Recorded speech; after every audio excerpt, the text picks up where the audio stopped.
Rue Hoskins alights on the sunken floor moments after Reyes was bodily thrown into his cell, battered and bloodied. He tosses a coin purse, which lands with a disinterested thud. I know you had it in you, Chief. Reyes follows him with a coolly detached gaze, at odds with the residual corporeality of a desperate victory. Why? Oh, you mean your boy back there? Oh, don't let it worry you none, Chief. He'd have done for you given the chance. Why? Hoskins stoops down, bringing himself, perhaps inadvisedly, close to Reyes. Because, believe it or not, Chief, with your head up your ass, that was the only fight you could win. Look, Voronov, he's okay for Abatya, yeah? But he's got two numbers in his head. What he needs to squeeze out of your body before you start costing him, and the premium he can get for it when you do. That's your vigorish. And he doesn't really care who pays it. He looks meaningfully at the bag. Look, keep winning and you'll get liberty. You can't run. Blade Runners will kill you on sight. If you do something stupid like talk, you'll be dead and Cherny Berrig will still be here. It's too big to fail, see? So be smart. Spend a little chinion on upgrades. Yeah, I know a guy. Hoskins lifts onto his heels and bangs to leave. Why? Jesus, you're like a 5-year-old, you know that? Why? Why what? Why help me? Because you're the ticket to paying my vig. Okay, Vladdy, lock it up. As Hoskins' footsteps fade down the corridor, distant voices arrive at some obtuse philosophical point. Yes, that's just what Mercer says. Kill the killers. Kill the killers. Kill the killers. Roll credits.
Howdy, friends of Floorheads.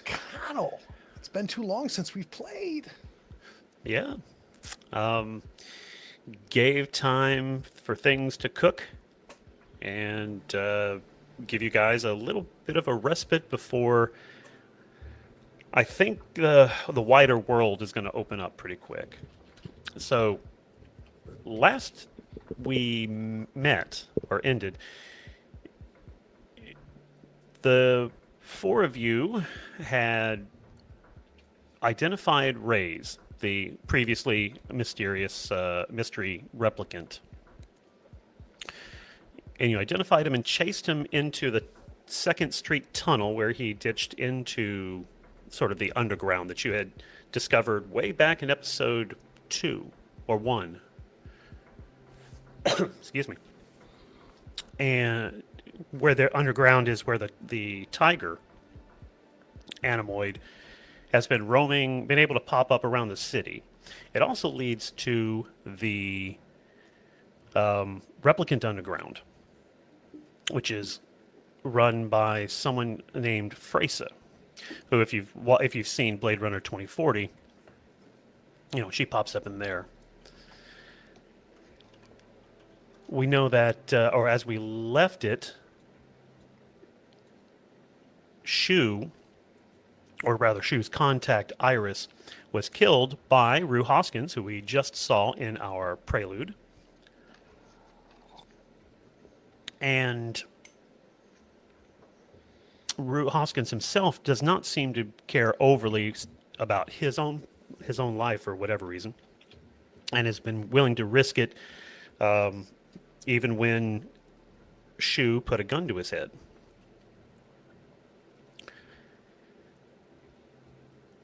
The last we saw Rue, I believe, Shu and Jesse, who was Jesse's character Shriver, had let him off just outside of the tunnel, and Shriver revealed that Hoskins was responsible for Iris's death. Well, that's And the first Shu I'd took heard that she was the dead. first you heard, and then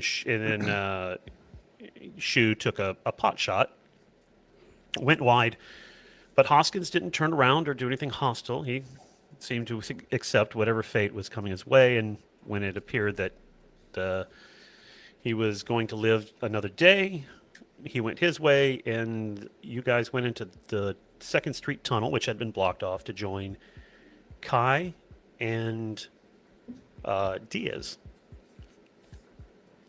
You identified Reyes' truck ground vehicle, which had a number of different electronics that had been boosted from the Lumina Lux Atelier, which is a beauty shop, which is sort of street parlance for cybernetic upgrades, as well as the full gamut of cosmetic procedures.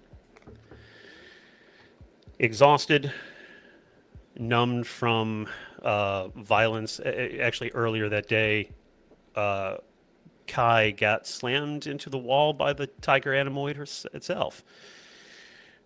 As it sort of proceeded to identify her, sniff her out, and then, curiously, when she made the decision not to shoot, even though she had her hand on her blaster.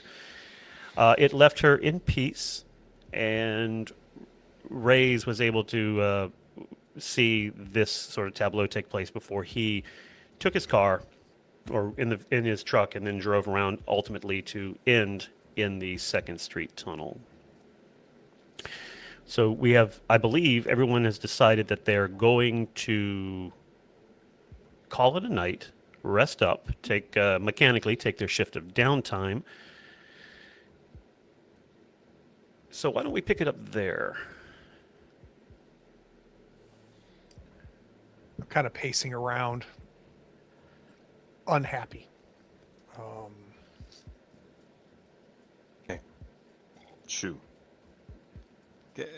Come over here. Come here. Come over here. No. There's a cat in this tunnel. What the hell, Shu? What do you mean, what the hell? Look, I'm sorry. I'm sorry your informant bought it. But why didn't you get rid of that guy? You had the shot. You had it right there. I'm going to look to see if Diaz and Kai are looking. And if they're not, you're going to see me pull my hand out of my jacket, my right hand, my shooting hand. And when you look at it, it's got a tremble. And I'm just going to look to you and say, you say a fucking word about this, and I won't miss when I shoot you. Yeah. There's a reason you don't see the blaster in my hand very often.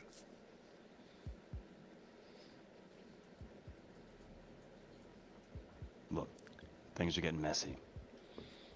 And this guy, the one we're coming after, he's coming after us. You gotta get square. At least better than this. I will, and I might need some help. Look. This feels sideways, but talk to Mirren.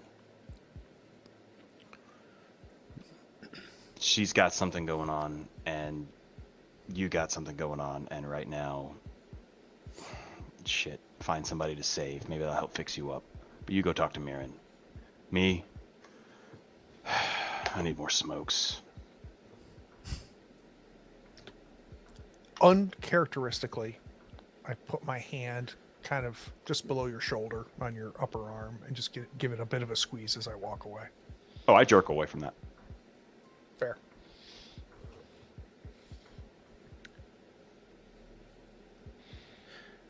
Kai and Diaz.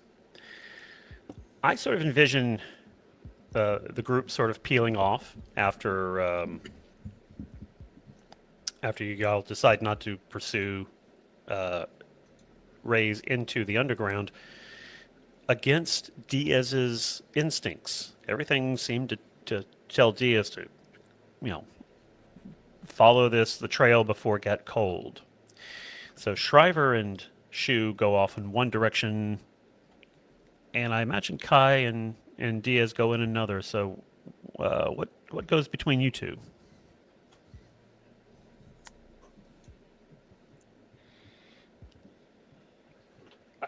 Diaz's biggest concern, second to, no, actually ahead of what happened with losing the scent, was what ultimately happened to Kai. And so Diaz is going to be there with Kai, checking in, understanding that there's boundaries, and Kai's tough. I don't know if, but I care for our fellow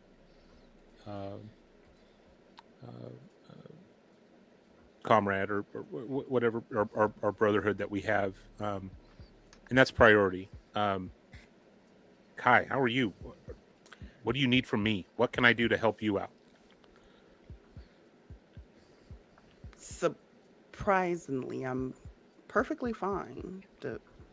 I got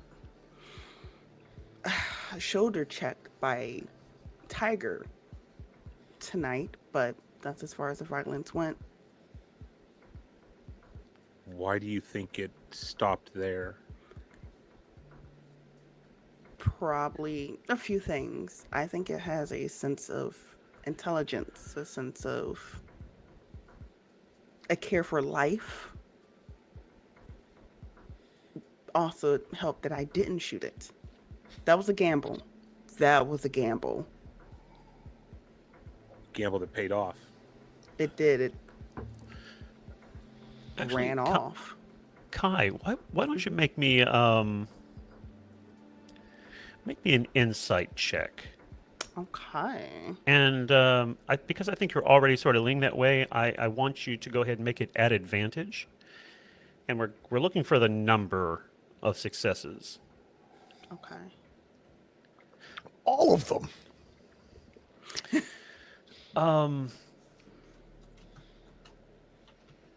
So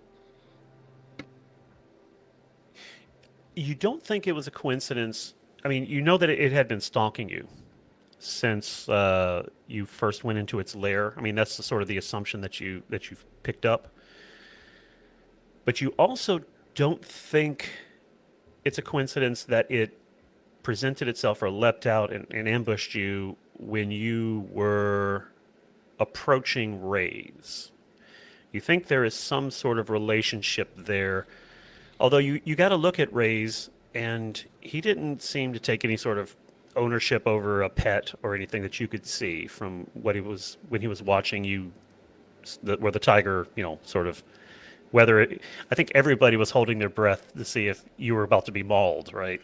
Yeah. And he seemed surprised as much as you when the tiger just went away.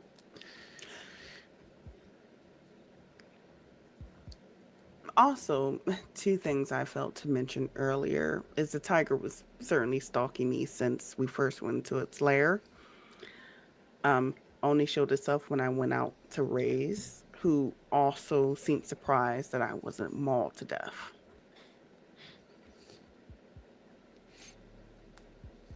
Well, I'm just happy you're okay.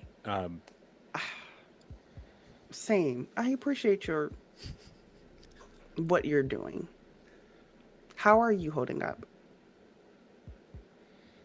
I'm still wondering what's on the other end of this tunnel. I just, but poke. Um, no, it's. I think we all need to take a break and reassess and figure out a game plan that's going to lead us to success on getting this raise decommissioned, as well as this anemoid. So, um, I agree. are you on your? Do you have your spinner? I have my bike. You have your bike? Did you need a ride? No, I've got mine. I just want to make sure I didn't have to drop you off. Wait a minute, did we just leave Shu on the side of the highway? Yeah. Or an Uber Actually. pool or whatever. I'll find my way home. Thank you. No, I'm going to head back to headquarters, and I'm going to catch some Z's at my desk and try to get a little bit of work in, but I don't know what else I can do right now. I'm going to go home, eat, and read. Shu and Shriver, what are y'all's plans? So Schreiber hops in the spinner, heads on out. He's gonna have to park that thing at the shop to get a bit of maintenance done. Still got a hole punched in the hood. And then From Felix Dartman, right? yeah, Yeah. Felix Dartman Way decided back to in ride. episode 2 when you guys confronted a compatriot of Raises, as it turns out. And then he jumped off of scaffolding 5 stories off the ground, and you tilted the car and dumped him to his death. yeah, As we're wont to do. as we do. Hey, I'm better at killing things with a car than with a gun. Okay. Yeah. But Valid. yeah, so take that in, drop it at the shop to get work done, and then I'm actually going off to the range because I need to shoot my way through this processing for a bit, which is not terribly normal for Shriver.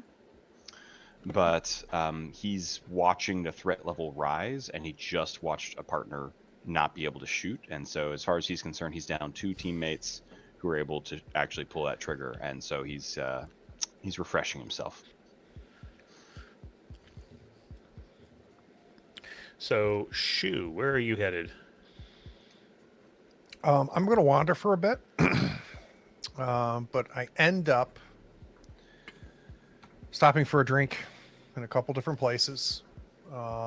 Unlike normal, I'm not carousing, checking in, making friends, making new friends. I'm sitting by myself each time for one drink, pay cash as soon as the drink is dropped, and I go. And with a buzz, I end up at Paradise Evolution. And this is just after midnight that y'all sort of breaking from the tunnel, right? So we have Shriver and Diaz heading to the tower, Kai heading home, and Shu sort of pulling a Ulysses until he makes his way back to where Iris worked. Iris worked his contact who had been killed by Rue Hoskins, who works for a syndicate named Cherney Barrick. So let's go. Let me start with Diaz. So Diaz, as you're flying back, because you're in a detective special spinner, correct? Correct. Yeah. So you're flying back to the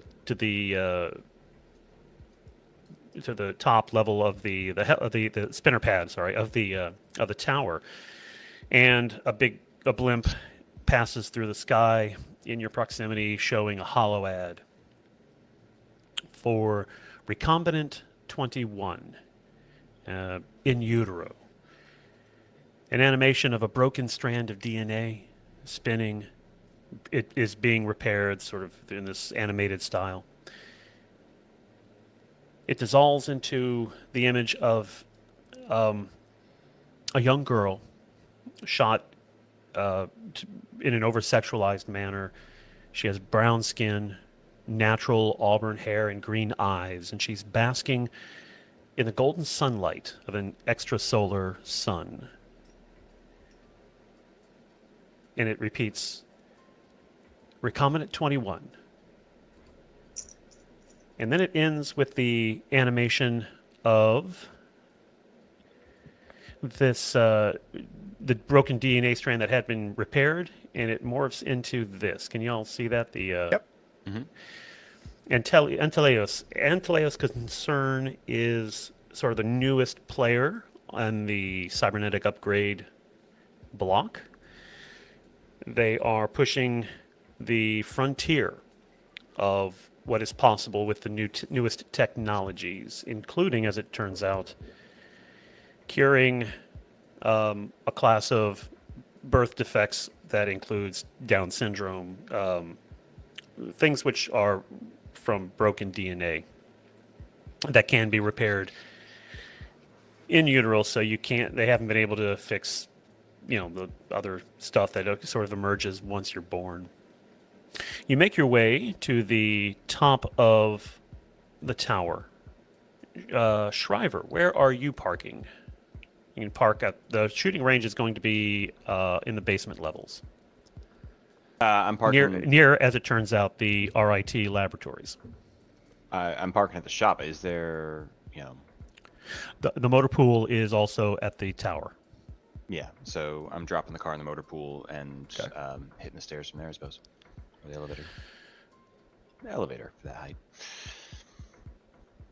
I think.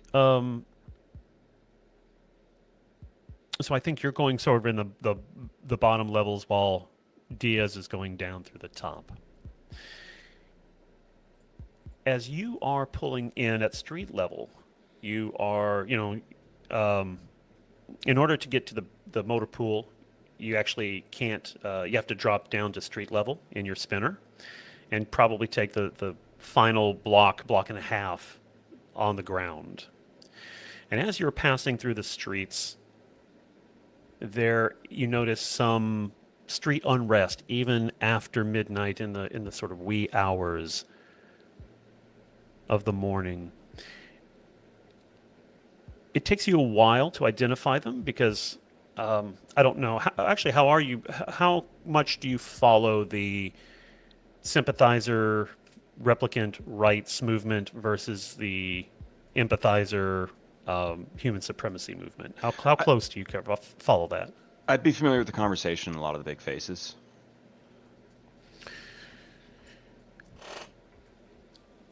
There do seem to be a few empathizer hotheads that are stirring up some trouble, some agitators, but for the most part, it seems like the replicant rights movement is out on the streets tonight making noise. They look to be mostly civilian. There are a few hotheads that the uniformed bully boys, the LAPD bully boys, are taking in hand.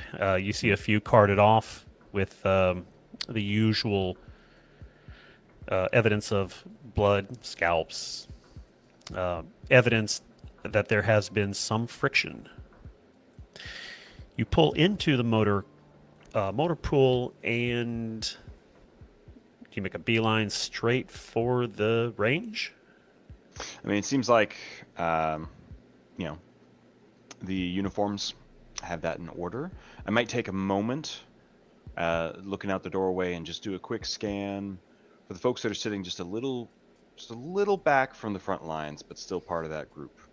The folks with the long coats that might hide things. So just a scan for any spikes there.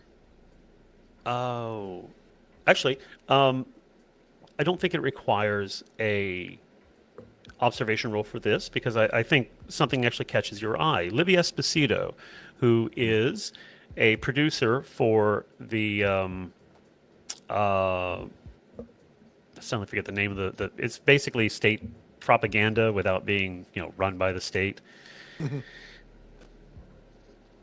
And she is reporting. You can see her media van emblazoned with the logo of the station, or her station within the larger company. And she's reporting on the unrest. She's a little bit too far for you to hear what she's saying, but she is. She's putting on a bit of a performance. It seems natural, but it might also, to your eye, perhaps be a little trumped up for what you see. Piques my interests. Just a few shifts back, I had a conversation with her where I was critiquing and saying that she wasn't looking deep enough. So At Police Commissioner Kozlowski's speaking at your commanding officer Holden's retirement announcement. yeah. So stretch the shoulders a little bit and then drift back out the bay doors and get close enough that I can get a better sense of what she's talking about and what her read is of that scene.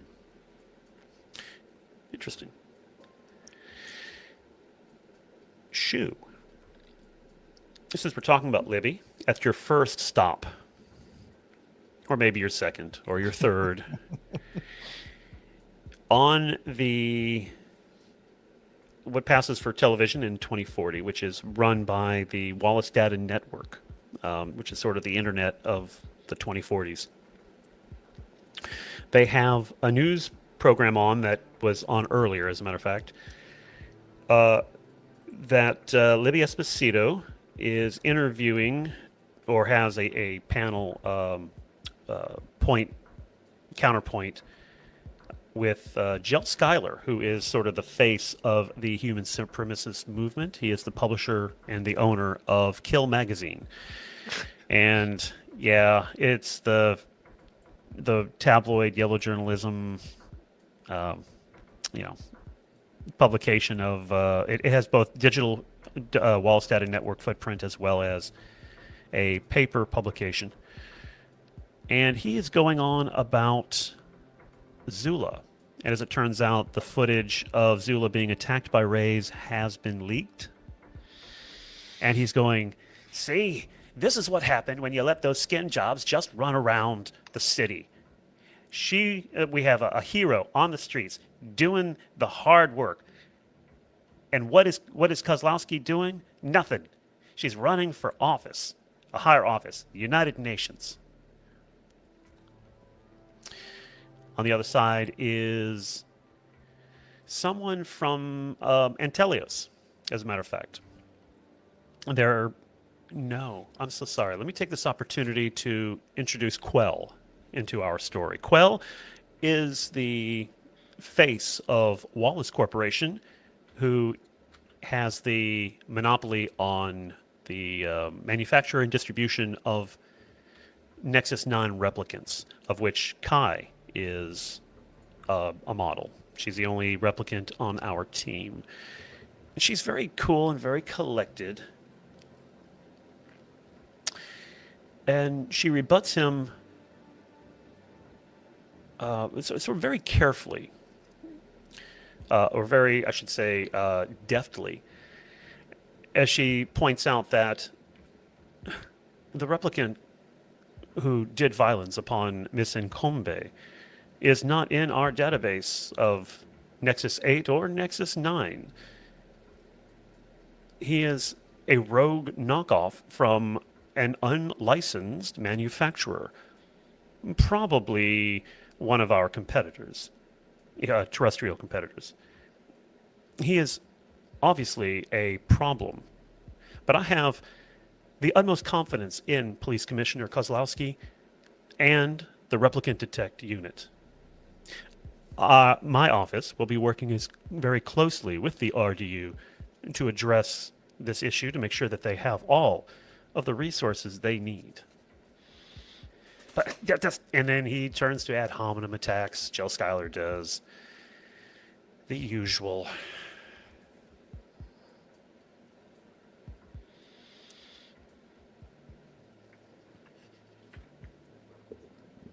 Let's turn this over to you. What are you thinking?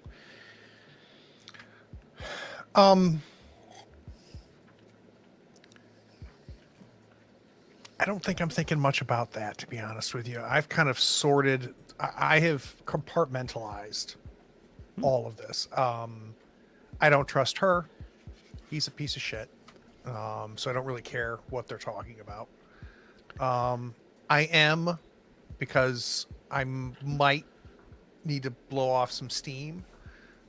Listening to see if anybody in the bar wants to share their opinion, especially if it is it's on his side, not hers. And it's one of those situations where I would love to get in a scrap with somebody. I'd love to throw my weight around a little bit, flash my badge. But I might not. But maybe the bartender comes up to me and has the bottle ready, and I just put my hand over the top of my glass and kind of push it away. It's time for me to go where I know I'm going to end up, even though I'm trying to distract myself before I get there. As you get up and you settle up with the bartender and you're making your way through this crowd, which is I think you picked this bar specifically because you knew that it was leaning towards, I mean, you are a Blade Runner, so you drink free. Your chances of drinking free at an establishment that doesn't like skin jobs is probably higher. And you on the TV is some B-roll of the replicant rights rallies, which are going on tonight. And someone catches your eye. Someone in oversized sunglasses, despite the late hour. A young girl that you have met by the name of Sarah. Back in episode 2, I believe, at Lincoln Park, you sort of took her aside and were very generous to her. You gave her some money, which we know from episodes 3 Prelude that she spent on fancy sunglasses, kicks, and some candy. But she is mixed up in this replicant rights rally. She doesn't seem to be very ardent about it. I'm sorry, real quick. So she's not in the bar; she's on the footage. Yes, I'm sorry. The B-roll, Okay, the extra footage that's on the news program. I was about to grab that little shit and get her out of the bar, but okay, I'm good. Yes, and this has been recorded probably several hours ago at this point, so there's no telling where she is, but it is a small detail you notice on your way out of the bar. Kai, remind us where Kai lives. It's every one of our characters has a unique domicile, something that sort of suits their personality and informs their character. Mine's is a little bit of the opposite. So though outwardly I'm super dressed up, never miss a beat, I live in a cheap rundown hotel by Hawker Circle. Hawker Circle is in just on the north side of Little Tokyo, as a matter of fact, just off of in the fringes of what is affectionately called Piss Alley, which is actually renamed after a particular shopping part of Tokyo. So you make it home, you park your spinner, and I go up to the room, lock the door, take off the helmet, and just sit down.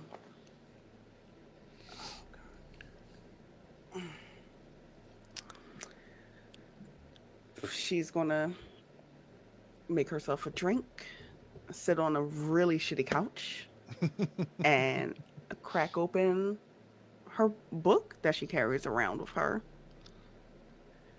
is that the Great Gatsby, or is this a new book? Yes, Great Gatsby. So the Great Gatsby was what you were reading to Zula Nkombe, who was, we mentioned earlier, there was footage of her being assaulted by rays and ended up in the hospital in the intensive care. What kind of a mind space are you in, and are the words just sort of skipping through your brain? Are you concentrating on it? They're skipping through the brain. But also, a fun fact of this book, it's also her little, I don't want to say you owe me a favor book, but essentially people that may owe her favors is like written on the outlines of things for Nice. her to remember as well. Front page filled with names, locations.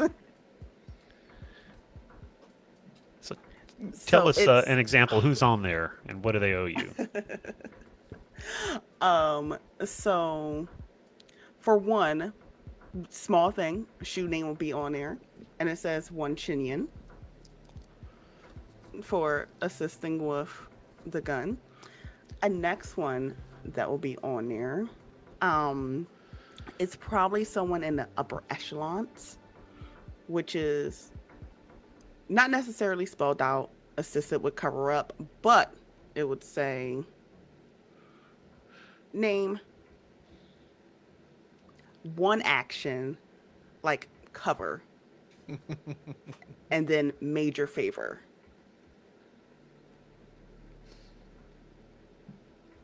Do you also keep a journal of selfless sacrifice?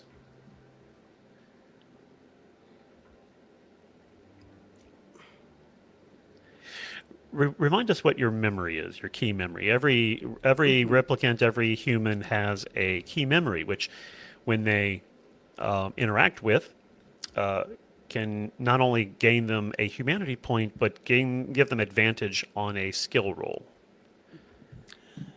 So my key memory is when I was a young teen, I somehow made it into a blaring nightclub, and then a juxtaposition of extreme violence took place, but someone did make that selfless sacrifice to protect those around. So I find it really interesting that you now keep tabs on things which are not selfless sacrifices. Mm-hmm.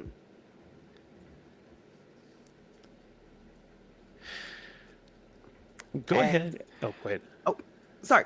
I want to say at the core of everything, why kind of Great Gatsby is her favorite is because he's a bullshitter. He bullshits everything. It's You're right. He's a fixer. yes. I hadn't thought about that. Well played. So you said it's your favorite. Kai has been in service since 2037. She was one of the first Nexus 9s.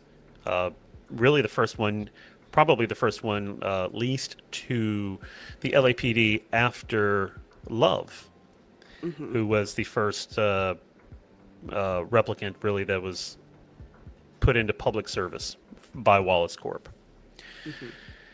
How many times has she read The Great Gatsby in 3 years? She lost count after like 200.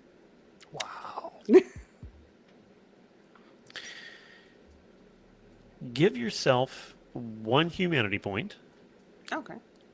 Heal if you are damaged in any way. Heal one resolve, and because you are a replicant, you will heal 2 health. So does that bring you up just to 2 resolve, or are you at the? Oh, I'm at just 2 resolve. Okay.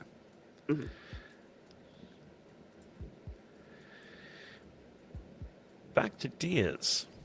You are making your way back to your desk, and you've caught up on anything that you intended to do before you take your nap. You sit down at your desk, and you notice that you have messages pending, and these are voice and video. You have one. Actually, you have one voice only and one video message. Diaz doesn't let that go before he goes to sleep if he knows it's there. So, Sure. yeah. Well, I should say that so the video is your key relationship, Kate Holloway, and you notice that the voice message is from Hanji Kwan, who is a reporter for the Independent Sentinel that you met at the press event where Holden was announcing his retirement, and you gave Hanji Kwan your card. At this moment, Hanji Kwan takes absolute priority and precedence over my attention. I'm going there first.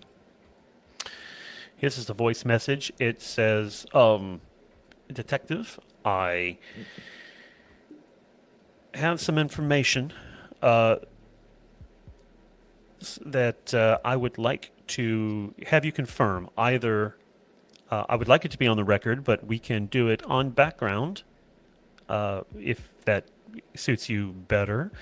But either way, I would like to get your feedback on this. Please call my office in the morning, and I will meet you wherever you'd like.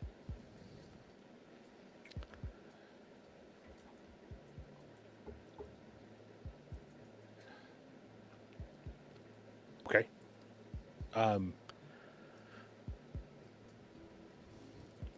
Yeah, I'm going to keep that to myself for now. And I don't even think, because Diaz is so focused on what happened that evening and Kai at risk and all the events that have came up, I don't even think, actually, I know Diaz wouldn't even hit play on that message from Kate. He's going to leave it unread so that she doesn't know that it's been read, right? I'm sure that technology transcends, but Stay focused, Diaz. goes. I'm still a little sore. But no, I think at the level that he's at right now, it's not a thought. I'll deal with that tomorrow. So, before you drift off to sleep, or doze, or catch some Z's, however you do it at your desk, Pass out. let's go back a little bit and remind the audience that what we've been sort of developing through a flashback when you, I guess it was just a day ago, 24 hours ago. I mean, seems like a week or more, where you attended a fancy dress party with Kate, whose family is rich, and actually they all have immigrated off-world. She chose to stay behind. She is about 10 years younger than you. It's still sort of acceptable relationship, but definitely makes a few people are envious. A few guys are envious, while a few guys snicker. But you were at this fancy party when you caught her looking at an extremely handsome, dark-skinned man who was holding court, and just sort of surveying the room that was going on. This is the same party that Voronova was at, as a matter of fact. And you realized a couple things. One is that she had been sleeping with him. Well, you don't know if it's ongoing or during the break that you all had taken. And two, that there was some other sort of arrangement going on between them. She was working for him, or there's also a personal relationship as well as sort of a business relationship. You were able to know her that well that you could suss that out. Is there anything about that you'd like to go over? Or tell us how you're feeling about things?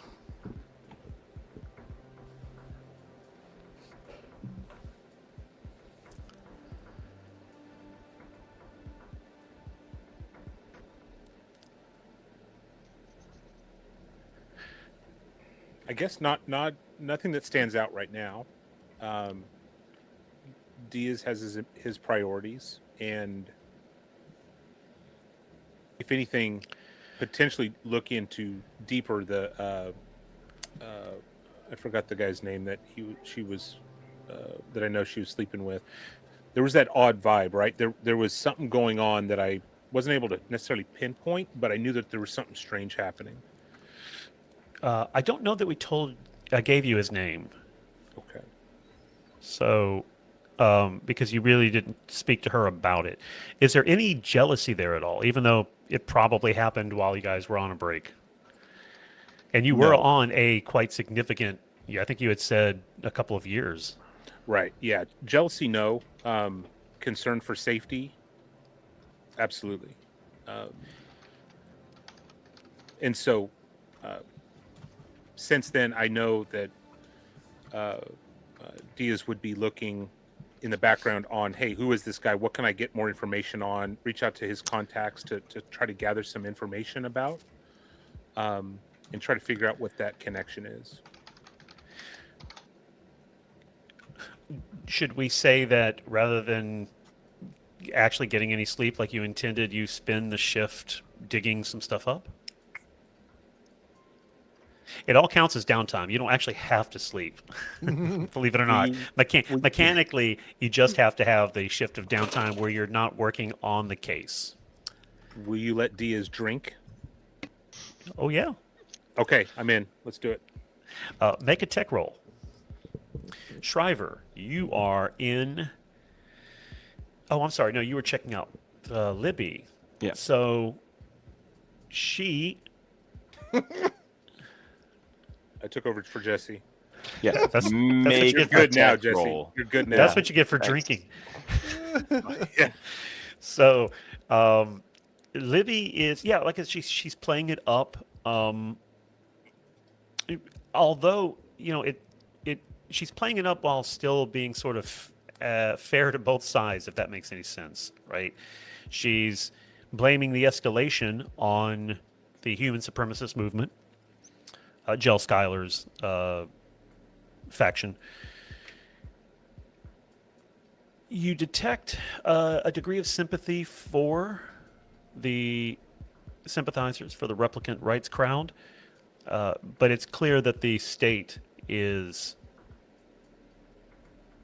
very much sort of decided that the replicant rights protesters, or the movement in general, is not helping their agendas. So they are taking some pains to discredit, to spin, and if, because you are an analyst, you know about astroturfing. Mhm. So this is really sort of what is, she's talking a good game like you would expect an anchor would. Make an insight check for us, though. Now that I was stalling because the dice roller was unavailable at the moment. Ooh. Mm-mm. And we went all the way to the top. Hang on. Wow. No, that's Diaz's. I don't have a record of Shriver. 4 and It- 4, 0 Yeah, success. it's pretty easy to read. Very easy. So yeah, Interesting. look, my mind is elsewhere. Normally, like Shriver would be, you know, in it deep, driving and just, you know, bleeding into the traffic. So he's already not doing his normal downtime. He's thinking about, you know, the event with Shu. He's thinking about the event with the tunnels and the tigers and all of that. So I don't think he's giving it his all at this moment. And right now, that astroturfing looks like the same pattern he's been seeing. So you turn, once you've got the information that you were really curious about, you turn to go back into the lower level of the tower, and you're looking forward to firing off a few rounds. And you see out of the corner of her eye, she wraps up her production or her shoot, just as you are reaching the doors to the entrance. And she looks like she's beginning to move in your direction. Do you wish to speak to her, or do you want to go to your firing range? Oh, wait a beat.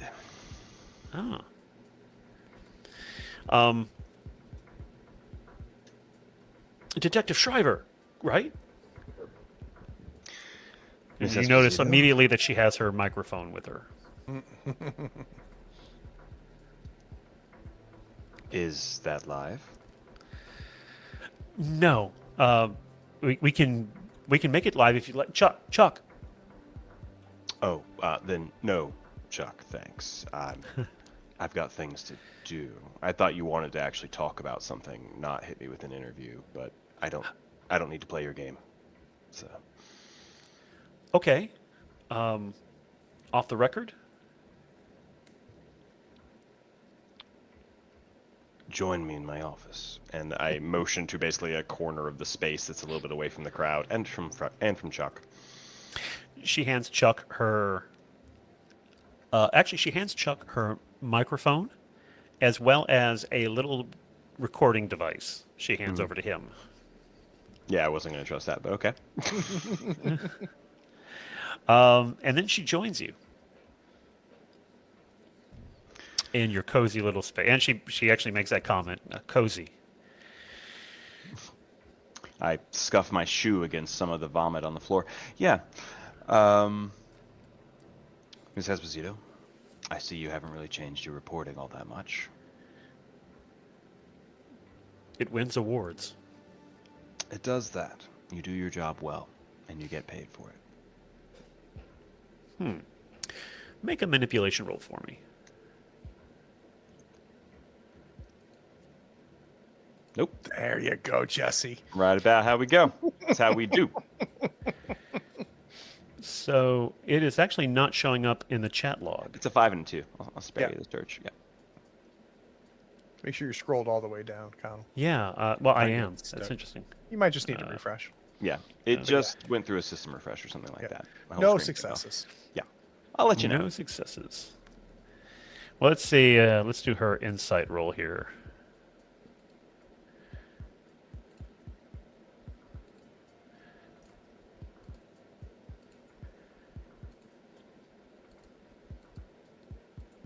She gets -2 successes. Or 1.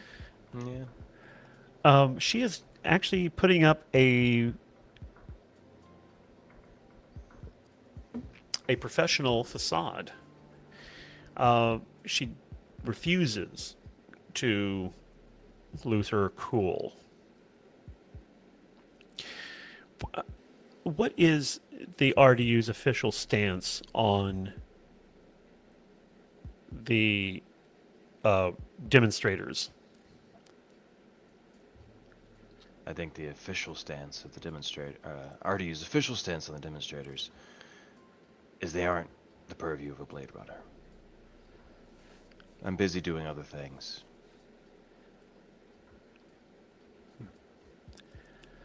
She looks away, looks back. Her demeanor has changed somewhat. Is Detective Incombe okay?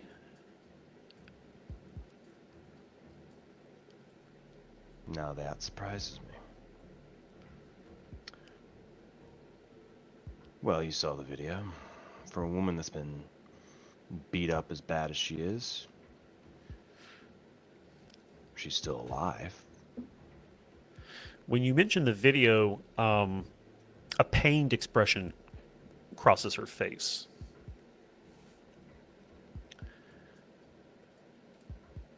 What? You suggesting maybe the state actually cares if a Blade Runner gets beat? No, I just had to spend 30 minutes editing it into footage.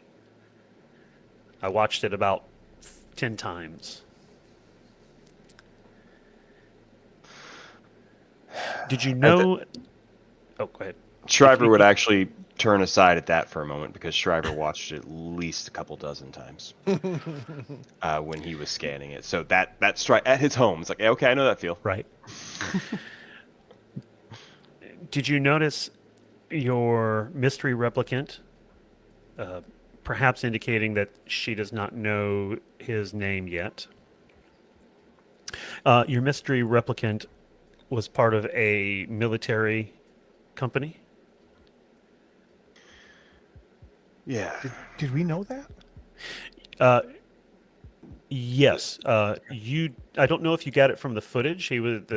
On the footage, if you look close enough after this conversation, you'll see that he has a military patch on his, I think, left arm. But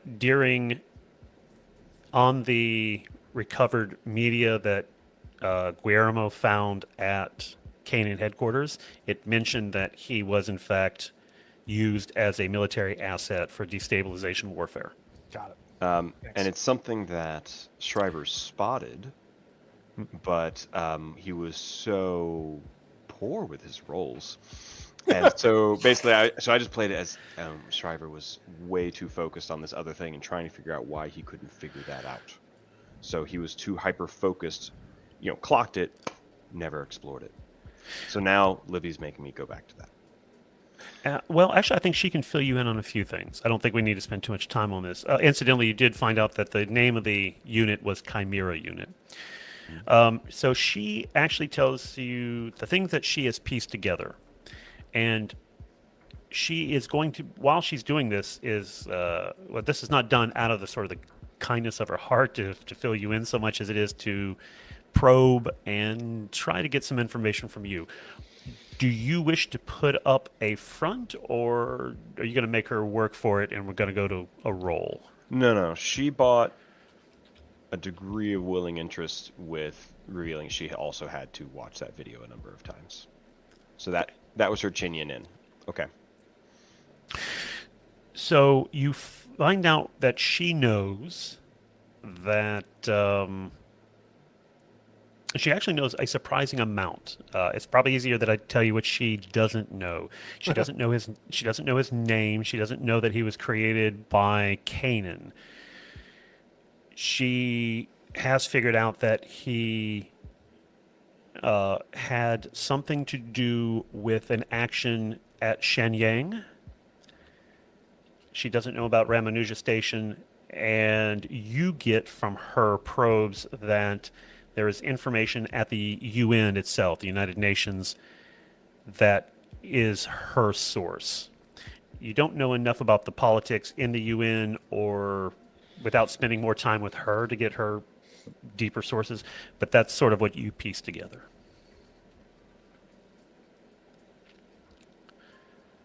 Fair enough.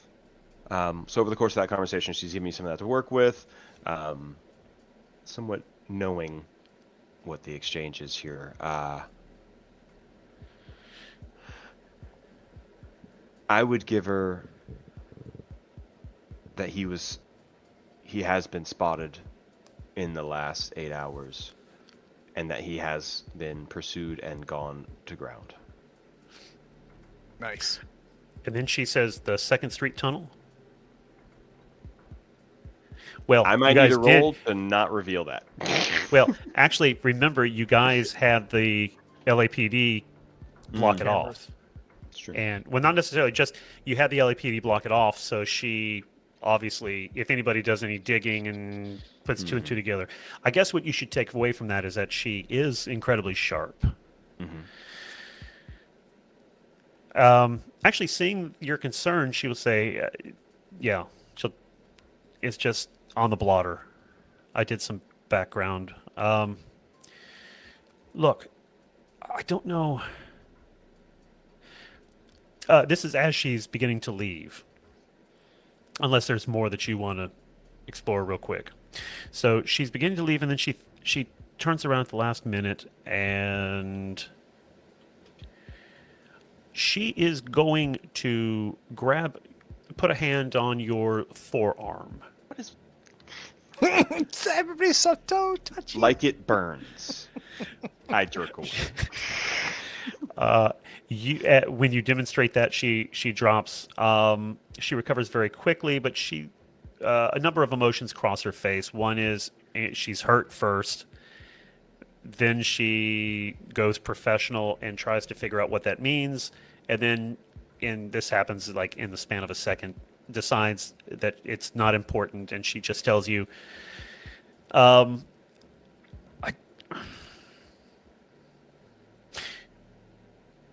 what is your take personally on Commissioner Kozlowski's candidacy for the UN trade seat that was vacated by the death of Charles Whitman? I hope y'all appreciate sort of this side recap that I've been doing. Yeah.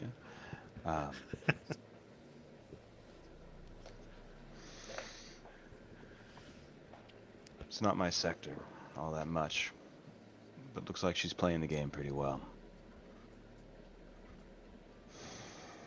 Figure she's got a fair chance at it. If I give you some information, not about your investigation, but about potential corruption in the LAPD, can you give me a heads up when something happens with your investigation?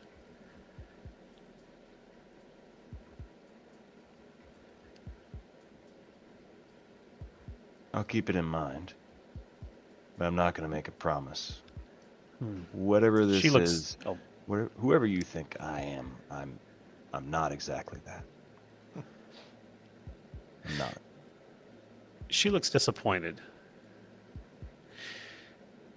She takes out a pen and a piece of paper, and she writes a number, and she says, "Here, this is my number with the station. If you change your mind, let me know." Thanks. And Shriver and Esposito. yeah, sitting as we're under a parting, tree. I do say, and hey, like from the door open. Lydia, She turns.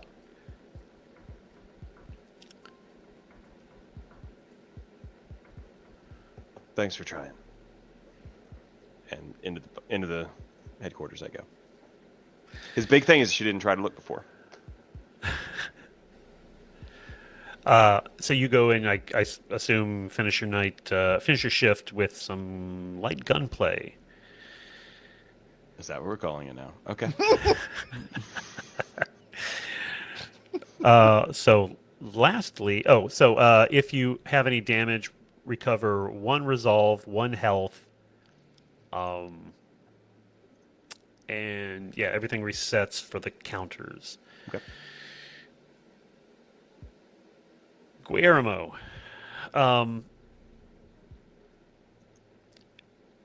you fall asleep after a couple drinks. Unsurprising. You don't get any information on this new mystery man, but as you sort of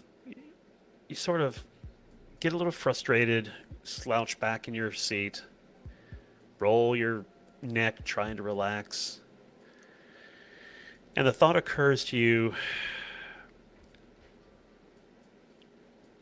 it's almost like there's nothing out there on him at all. The man is a ghost. And with that, you pass out. Recover 1 health, 1 resolve. And if you didn't get a humanity, actually, Kai gets an extra humanity. 1 for the actual downtime and 1 for the Great Gatsby. Because I think the list, it showed us a little bit about Kai. So let me advance the clock a little bit.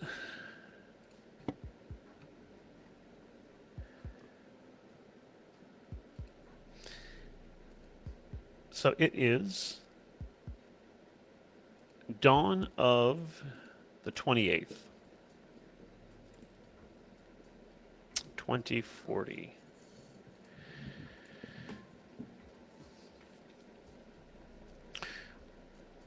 Before everyone went their separate ways, where did we agree that we would meet? Probably back at the office.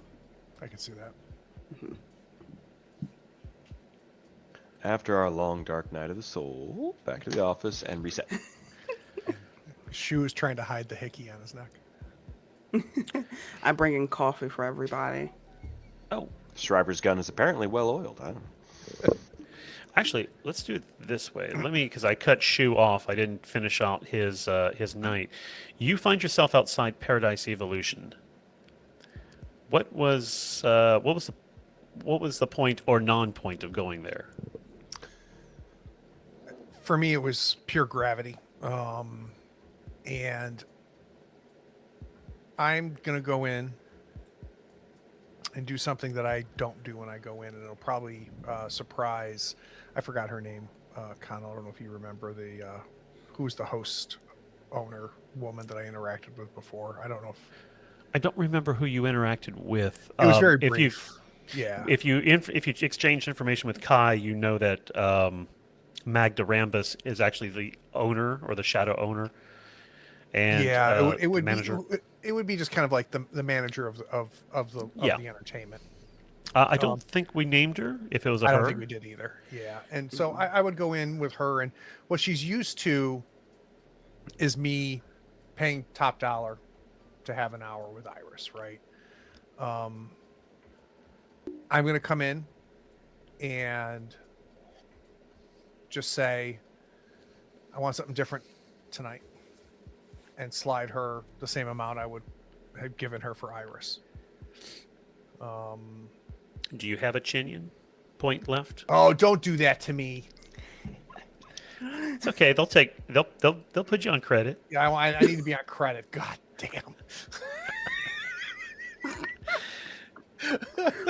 Put it on my tab. No, I think Killing the mood. no. What do you mean I gotta pay? Are you in fact out? So you turn out your pockets. You find that you do actually have enough. Okay. No, there's just going to be some story narrative consequences later. Sure. And for the amount that you would usually pay for Iris, when you mention Iris's name, I don't. she gets, oh, I do not. is Iris Like, not your usual girl though? She is. So what Okay. I say to her is I want somebody new. And Okay. normally what she sees is me coming in and just handing her the money and not saying anything, because the only time I ever go in there is to be with Iris, right? So me going in and saying I want somebody new is definitely a change. Does that make sense? Yeah.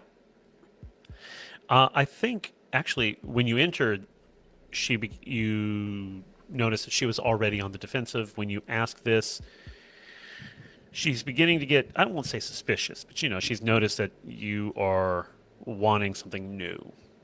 I'm also visibly intoxicated. Right. Actually, you know what? She was about to turn you away when she gets a call on the hostess's phone. She answers it, and when she hangs up, she smiles, the soul of courtesy and professionalism, and she says, "Your money is no good here tonight."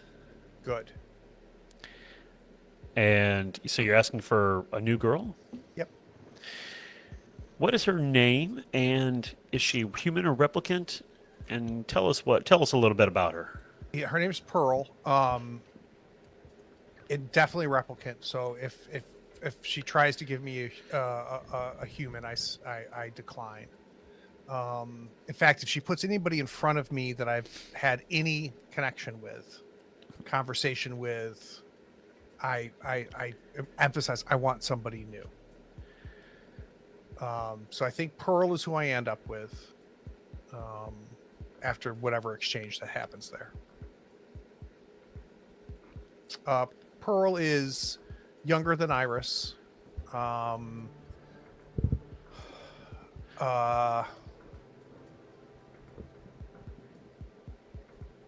think she's not as feminine as a lot of the women that work there. And as soon as I see her, I kind of nod. Like that's who I want. She takes you into a room. So walk us through this. Well, let me ask you this. What is the general point of this encounter? And then walk us through to that. Yeah, I'm going to veil it, but it ends up me being aggressive. It is a type of interaction that I don't think I've ever. It's something not uncommon Okay. for a client, but very uncommon for me. Especially at a place like Paradise Evolution, which caters to esoteric tastes. Yeah. In fact, if there's a code or anything like that, like I want equipment. And have a somewhat, it's definitely safe, but physical. And I imagine I'm bruised when it's over. And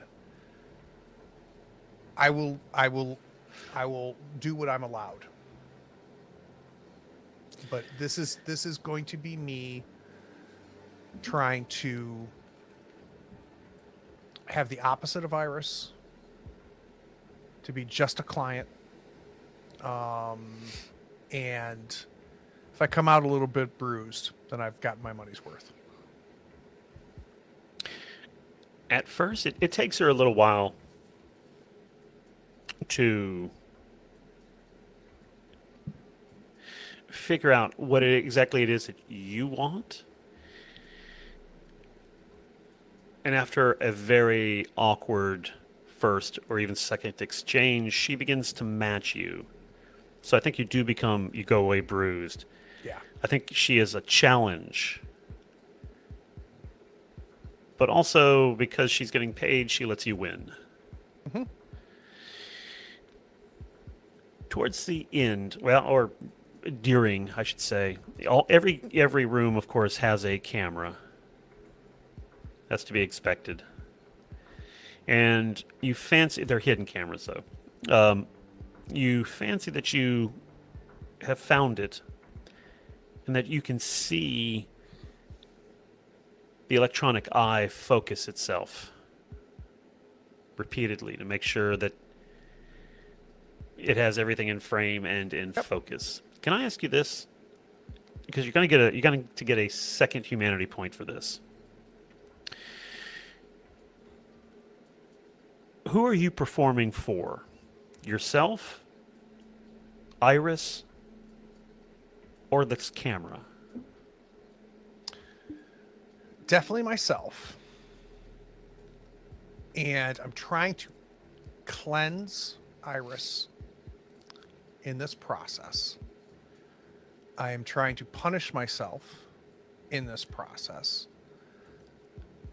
But I also recognize when we finish that the camera was watching the whole time. And I knew it even before I saw any type of indication, right? I know how these places work. I also know who owns this place. And you know that Rue Hoskins works for it. Correct, right? Yep. So when it's all over, whatever type of pleasantries are at the end, I tell, just leave. I've got 15 minutes left.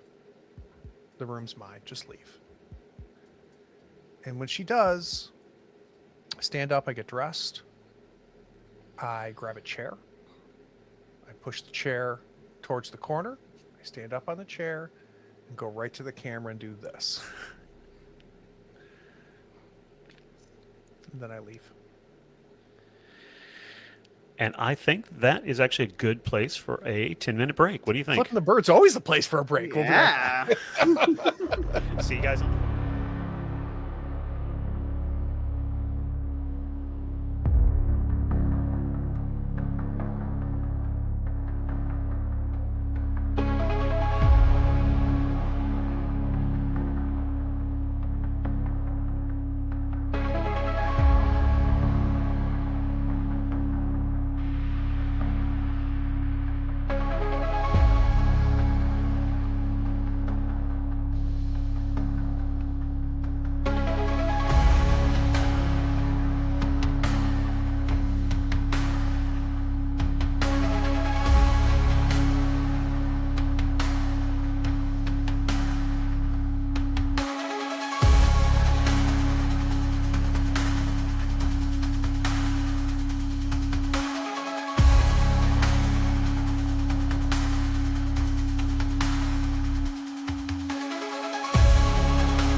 So, welcome back, friends and floorheads. We find ourselves with our team in the task room. Some of them are groggily making their way, potentially hungover. I reek. Yeah, that could reply to more than one of them. Sounds like that was a shot at Diaz. Man. At least I know I smell Diaz. My nose So- is turning Body past spray? you all coffee. What, as you guys are catching up, what do each of you think are the main threads that you should start pulling on now? If anybody brings up anything but Little Tokyo, I change the subject to Little Tokyo. The replicant underground fighting as well. But Well, I also know- Little Tokyo. Diaz wants to make a pit stop to catch up with Hanji Kwan. Even just a quick phone call ahead of time to see what he's proposing, and if it's an in-person meet, I can determine if that's going to be before or after our Little Tokyo visit. Sure. Now, who are you telling everybody about this? About the I was message? about to say that, yeah. No, not yet. And do we have a formal connection made in this group between the Tiger and Rays? No, I don't think Yeah, I you don't- do. Yeah, I think we can make some assumptions, right? Was But- it shared in game that they both were in the underground fighting ring? Oh, yes, actually, you're right. They. Good call. Yeah. Listen, I've been obsessed with this tiger. Tiger's been obsessed. Do you remember what source that was? Give me a second. I don't think I made a note of it. I do Okay, remember so- that, though, so that's a good Yeah. call. I think I actually sort of realized Might that I had have been. forgotten to draw that connection for you, and I mentioned it in a Stars and Wishes segment. I can see that. And Okay. I think it like, was. man, awesome. Wait. That Iris would have told you, because the tiger has been big news. Say the week before Rays hit town, and so she is aware that they were both in the underground. Just she hadn't witnessed any of the fights herself. Okay. Okay. So, Lieutenant Joshi stops by, and she is head of retirement division within the RDU. She is the heir apparent for Holden after he leaves Holden's position, though the rumor is that she will not be given deputy chief status. She will retain lieutenant, and sort of implies politically that they're going to do away with. I should say Holden's suspicion is that they will do away with his position completely, meaning that the whole unit is going to get a little bit smaller and commanded by a lieutenant under the auspices of the special branch within LAPD. Little side note there about the politics that may or may not become important later on. They will. It's all important. Anyway, so she comes in, sits down at the other end of the conference table, and she says, or she slides paperwork to Diaz and Shriver. These, so administration has determined that both of you will be eligible for the Chinyan bonus for retirement of Felix Dartman, just signed there. Congratulations. This is likely to be one of the last bonuses given. They're What do you stopping mean? it for retirement. You are confused. What have I skipped? No, I want to understand from her. What are you Oh. talking about? Yeah.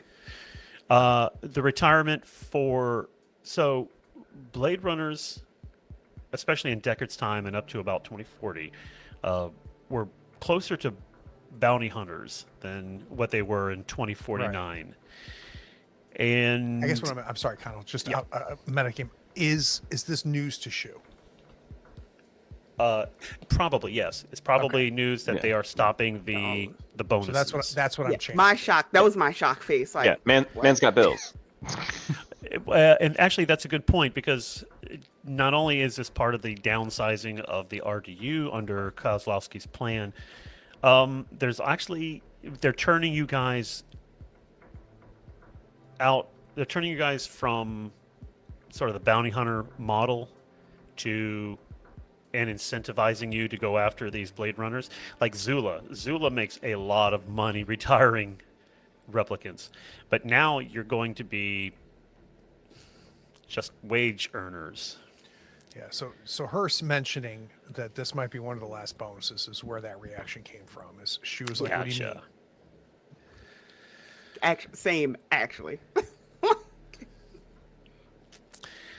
I fought against it, but administration has determined that with the changes to the RDU, the bonuses are no longer needed, although I suspect it really is a budgetary concern. So how much did Wallace pay for this?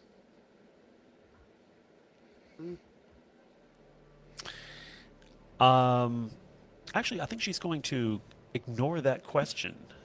Fair. She gives you a look, but then moves on because she has other business. So yes, each of you sign for your money. You can pick it up this morning.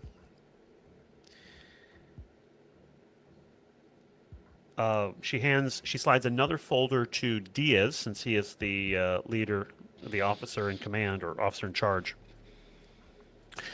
This is the footage from the Lumina Lux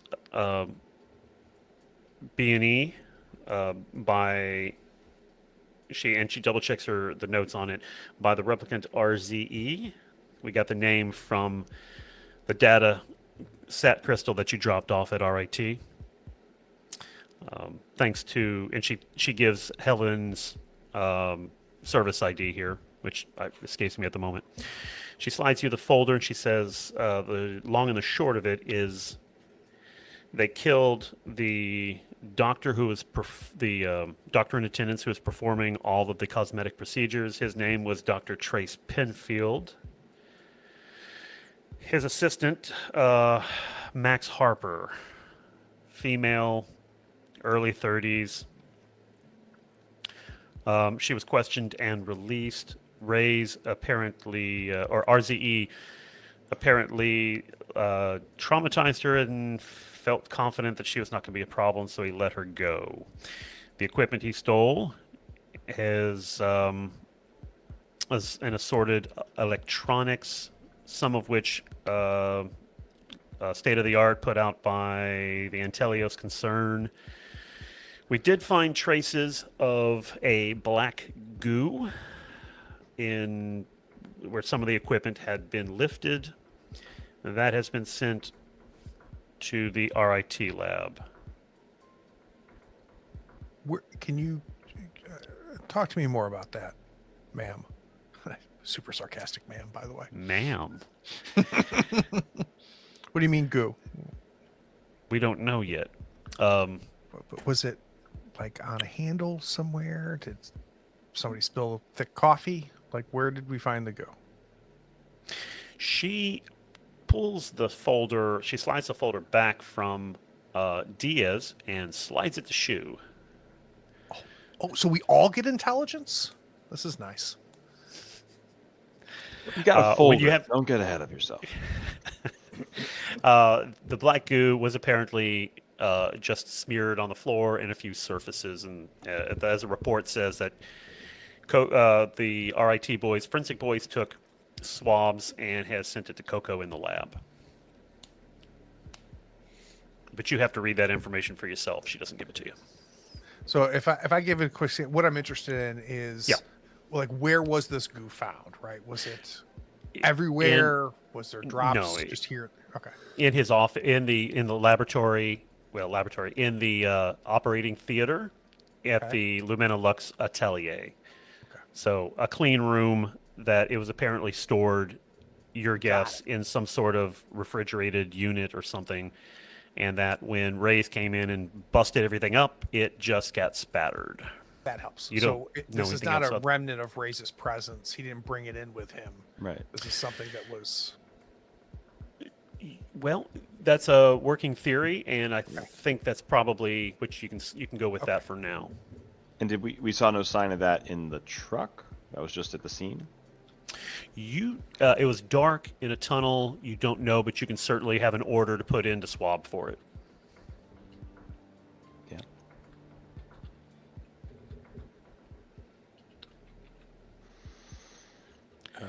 Diaz is grabbing the folder and starts rifling through it. Is there any inventory list of what was there and maybe what's missing at this point? Was there any follow-up Yes. yet on the data collected? What can we determine? Anything specific about the equipment that was stolen that's worth noting?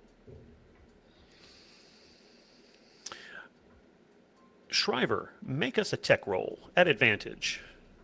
You have access to a terminal, and it's in your wheelhouse. So I think 0 we can go with successes. it. Oh, look at you! I know. He's all grown up. Those dice have eyes on them, you know. Is that what that looks like? Is that what success looks like?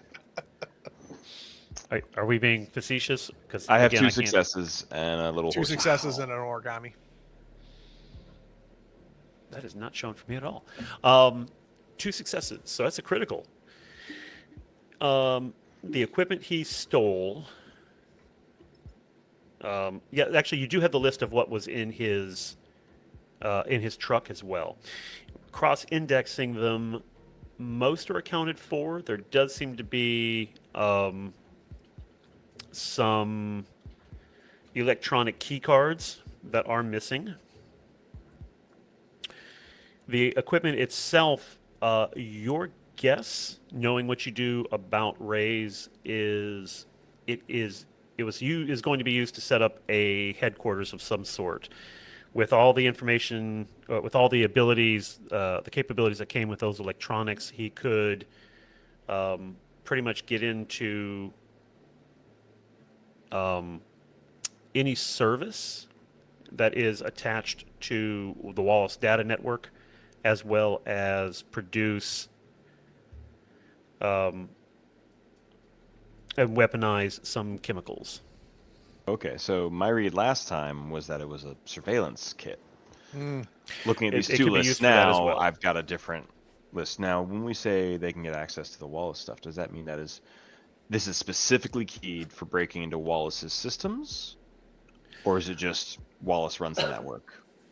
Yeah, you come to that assumption because the Wallace data network is the single largest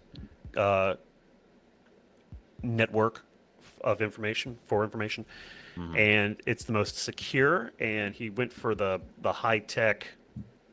It's more than he would need to hack the lower networks. Yeah, Okay. yeah. He was eyeing Wallace data. He was probably Wallace Corp as well as the LAPD, and maybe even the UN itself, depending on which services he wanted to manipulate. All right.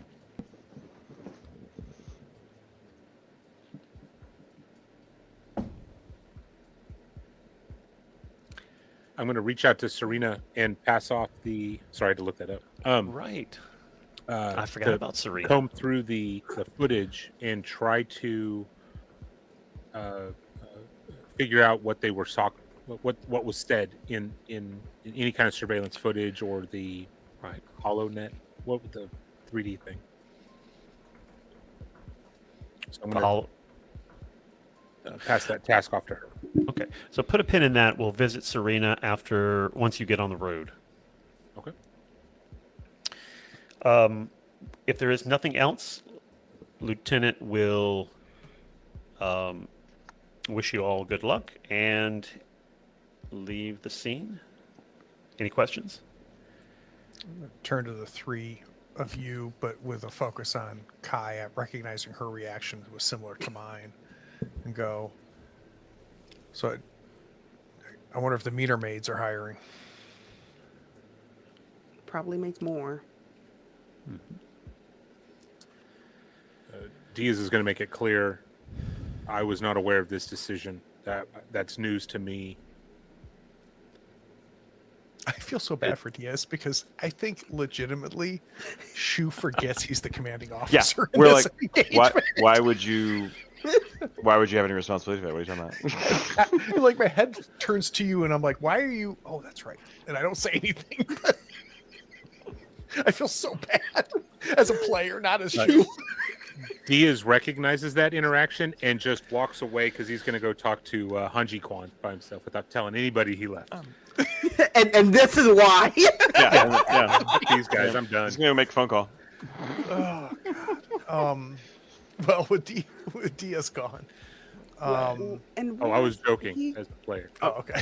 I haven't left. No. What is our next steps? I'm enjoying my money. It's what a thing to say. Either we go back to, or not back to, well, back to for you. I don't know if we know that or not, Diaz. Either we go to where the power surge is, or the fighting pits. And then I look at you, Kai, and I said, I think the benefit of the fighting pits is we might see our tiger again. But what do we do if we get there? It may be a little bit too early for the fighting pits. All right. You also don't really know where the fighting pits are. Yeah. Fair. Okay. Also, no idea where That doesn't it's mean you located. can't look for them. Well, so if someone reminds me of that, or if I remembered it, go ahead. I can potentially help you out a little bit here. As for the power surge, because you did put people on there, you ask many questions that you want for it because that's been gone over by uniforms and forensics. So if you have any questions, let me know. I can tell you that they did locate a nascent headquarters. Yes, ma'am. So I put some suits on Magda's place. Right. Did they get anything back from that? Put a pin in that one, and when you go off, we'll go over that. So they did. It was apparently going to be some sort of headquarters, but they don't have any sign that Ray's was the one putting it together. There's no DNA information that they can get, and I'm so sorry. Let me back that up.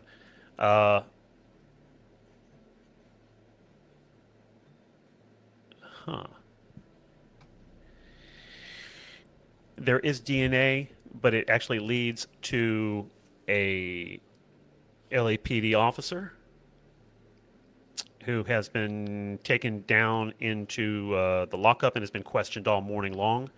He is still undergoing interrogation, but early reports are he doesn't seem to have any ideas how his DNA popped up there, and there's no other reason to link him to it.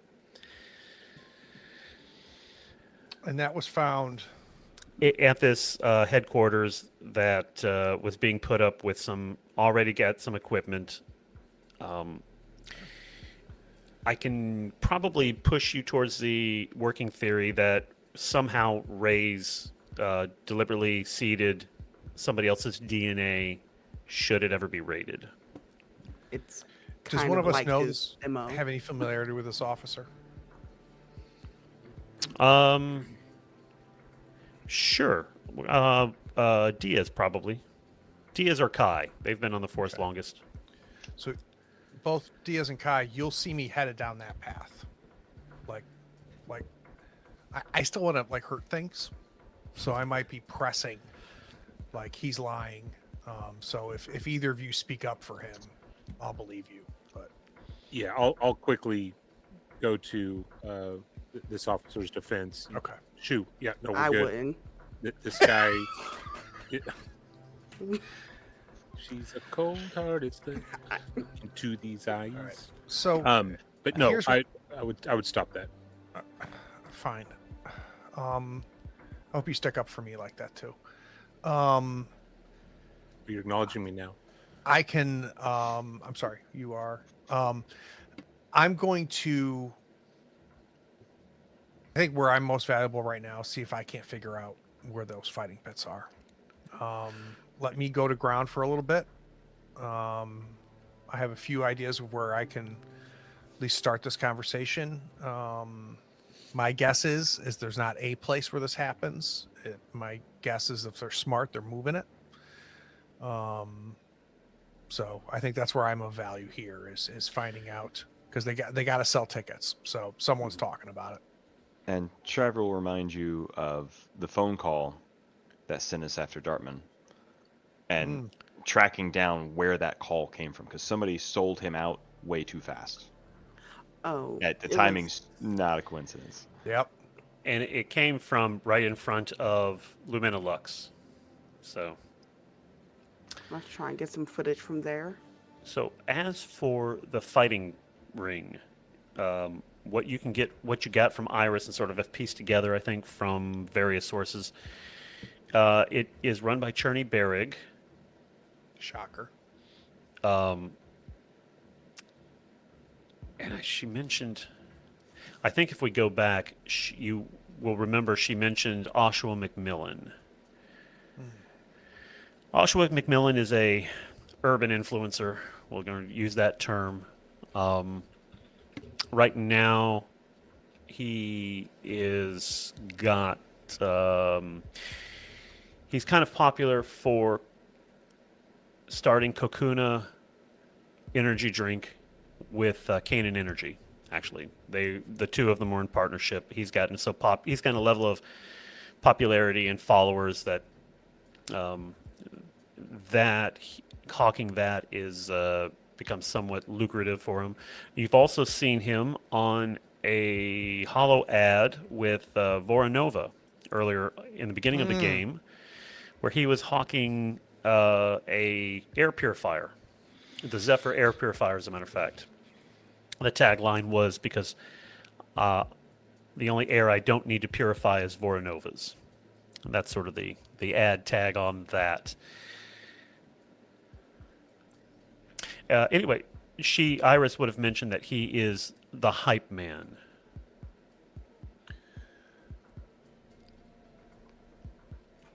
Kai, what do you think about visiting this McMillan with me? You are muted, I think. I am? I sure am. Oh, okay. I'll do it. So we can chase down that rabbit. Okay. Well, if you guys are trying to track down some of where he came from, Shriver might take some time trying to nail down where he's going, because he's building a plan, he's building an operation. Shoo, I know you want to go to Little Tokyo, but look, this guy's smart. I think we got what we need. He's gonna change his pattern, and we're not gonna find him in the same spots. So we gotta try and figure out where he's gonna go. You guys figure out where he's been. Maybe Boss Man and I try and figure out where he's going. Would it be possible eventually for one of our groups to visit Canaan? Yeah, the headquarters has been torched, but you can certainly go back. There's the main building is still standing. It was the labs that was torched. Yeah. Okay, but To make it clear to the group that I've got a AM lead I've got to hunt down based on a voicemail I got last night, and if anything comes up, I'll definitely notify the group immediately. What do you think we're getting from it? I don't know yet. As soon as I know, I'll let you guys know. hurt. All right. So as we split off, what is our destinations for everybody? I think Kai and I are going to try to figure out where we could find McMillan. So Mhm. whatever information we need to gather, whether I need to hit the streets or not, or it's obvious somewhere else. So you do know that he is romantically involved with Voronova. It's all in the trades and the popular press and everything. And there is one person in the room currently who has met Miss Nova.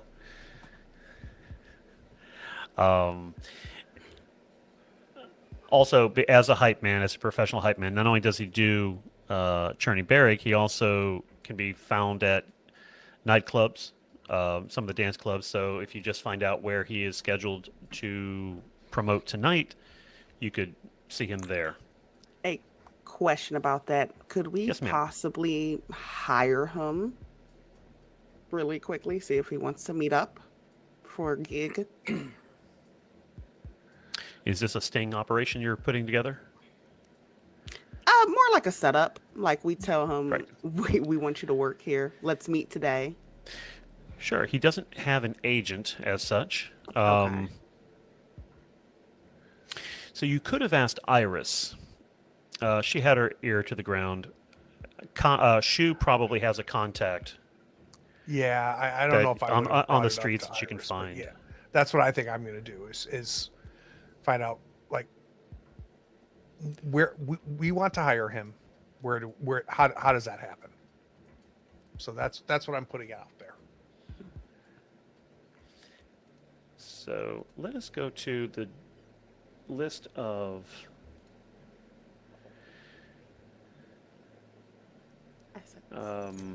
Somewhere I put together a list of contacts for you guys. PC resources. Oh, right. And do you guys have access to that, or do I need to re-upload it? I have it open. Okay. If you could share that to our Discord group, so everyone could easily I sure can. open it up. So, Shu, just pick one of those that you would like to cultivate. All right, give me a second. I'll be back. And Shriver, where are you off to? Well, I suppose I'm doing the internet research side of things. We've got the military patch, but I don't think we have the story on Chimera Core and everything else that went down with that. But if I'm trying to project where his next hit's going to be, I've got to try and find, some of the pattern. He took out what seems to be his home or his origin place. Is it so simple as he's going after Wallace, or is he going after the UN? With that package, I got to try and narrow it down. All right, so you can hit the mainframe again. Mhm. Diaz. I'm phoning my friend Hanji Kwan Okay. immediately. So you're going to go back to your office? You're going to do this in private? Yeah. In the spinner, or back at your place? Where would you In the like to office. go? Okay. And Kai, you're going to go with Shu to shake up this contact? Yeah. Okay. So let's go to Shriver real quick. You head to the mainframe, and your goal is to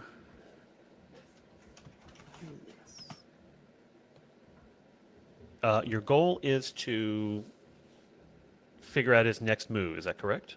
Yes. Tell me what you know about Rays. RZE-157A/1Z. Now here I run the risk of having seen previews that my character has not seen, glimpses my character has not. So I know he at least wears a jacket associating him with the Chimera group, so I can track down that history. I don't at this moment think I've got the full outline on them. I know that he is tied to the burning down of Canaan, or at least that's what we've got right now, and that he had spent some time trying to engage with, to integrate with the underground, and was not necessarily successful with that, and seems to have been involved in the fighting rings. We have the idea that he's involved with the Tiger. The Tiger we also have associated with the death of a politician. So that's probably where I start. Was that Well, a targeted hit? I'm so sorry. Let me spin a timeline for you, a story Sure. of what I think Shriver and everybody can put together, because I think all this is knowledge that everybody has. Raise was created in 10 years ago. So if this is 2040, yeah, 2031 actually is when his service date was. He was created for destabilization warfare, command and control. They used him for a number of training missions or low-level missions before sending him off with his Chimera unit to Ramanuja Station to sort of take control of it, allowing their main force, Kanan's main force, to go to Shenyang and that whole debacle. All of that is information that you could glean from the Sat crystal that Diaz retrieved from Kanan's headquarters. At some point, and he was abandoned on Ramanuja, at some point he made his way back to Earth and started fighting, whether voluntarily or involuntarily, as a fighter for Cherny Berrig with the White Tiger in their underground fights. At some point, he managed to come back to LA, or come to LA about a week after the Tiger got here, and immediately assaulted Zula, then hit Kanan. Did he hit something before Kanan? No. And then he hit Luminolux, and he did so in that order.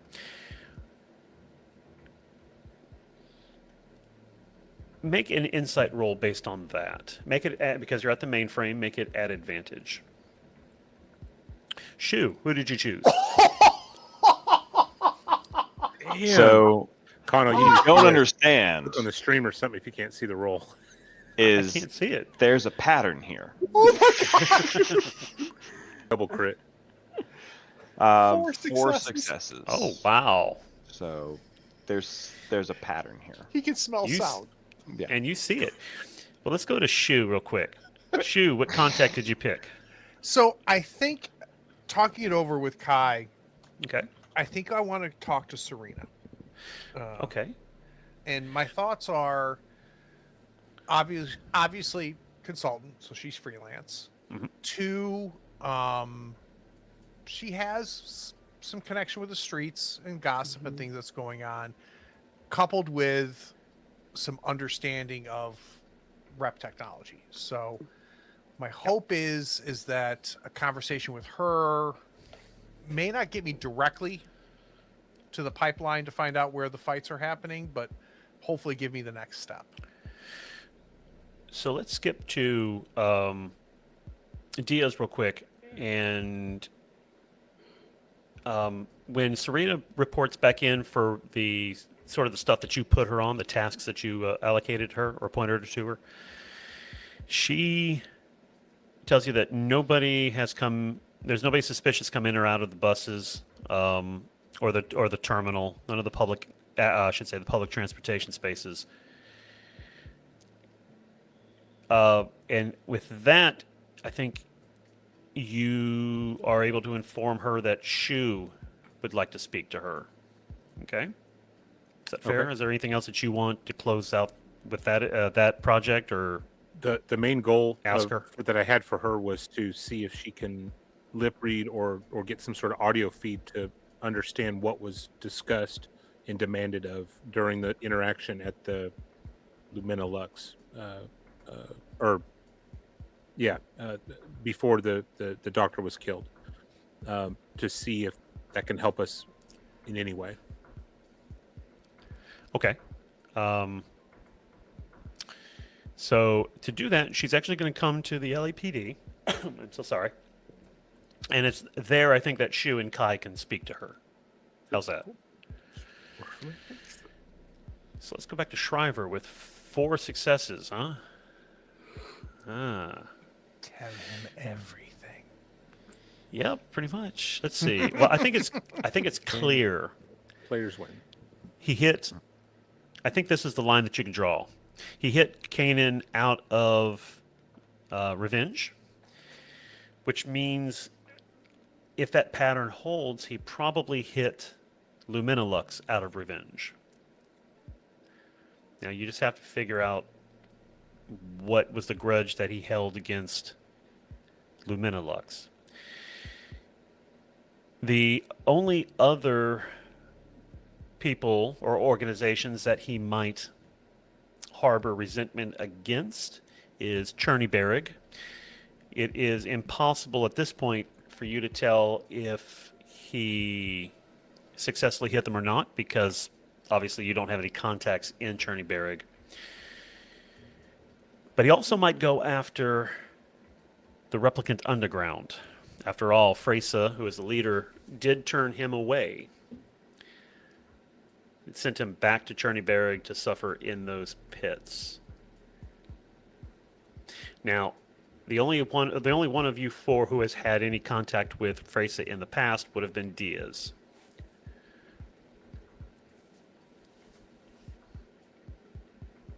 Is there something else I can fill in for you? No, I think so. I think one of the biggest things was just the gap between what my character knew and what I knew. All right. Yeah. That answers most of my questions. I'm curious to see what the other guys come up with for scenes. So Diaz, you are in your office and returning Hanji Kwan's call. Yes, detective. Oh, as you hear him spill something in the background. Damn. Thank you for returning my call. Do you mind if we speak on the record? For now, sure, but if things go a different way, we'll have to change this up. But go ahead. No, just leave it. Just leave it. Thank you, sir.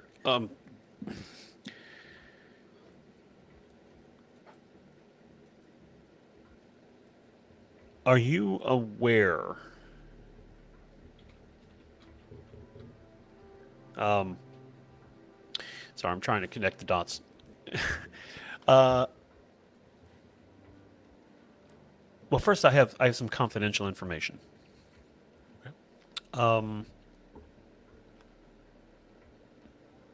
So actually, he goes over. Let's do it this way. He actually does some back and forth with you about some rather unimportant and low level stuff, things that you already know, things that he already knows, and you get the sense that he's trying to set up some sort of rapport with you. Are you going to try to give him what he wants, or are you going to just try to take control of the conversation? Diaz doesn't have time for BS. Hanji Kwan, come on. Let's get to the point. I know what's going on. Would you kindly make a manipulation roll?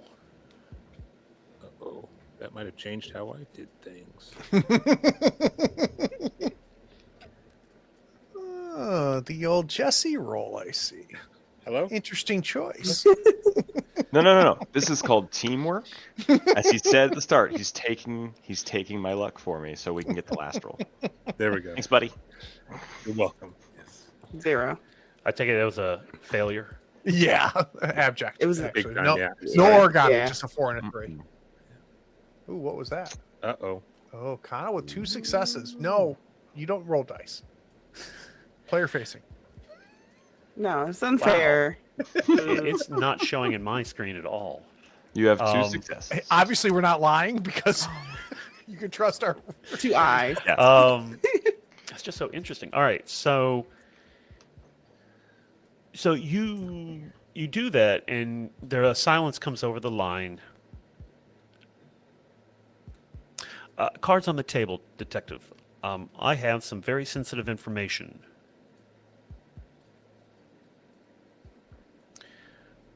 But I think it would be wisest to show you away from your office. When and where? He gives you what effectively is a chat room on the Wallace Data Network, and gives you tells you to, as you can hear him typing on his end. He says your name will log into this. It's good for the next 15 minutes. If you do so, you will find that he wants you to meet at any location that you, Nick, the player, can choose for us. That makes sense for this clandestine scene. It's a hot lead. Yeah, I follow suit and pick a coffee shop dead between where I think he lives and is at and where I'm at now, so that it's as quickly as possible. Shu and Kai, you meet with Serena. Serena is in a mobility-assisted device powered by spinner technology. Mm-hmm. So it kind of levitates up and down. It doesn't have any wheels. She speaks with a lovely flowing island accent. And what can I do for you, detectives?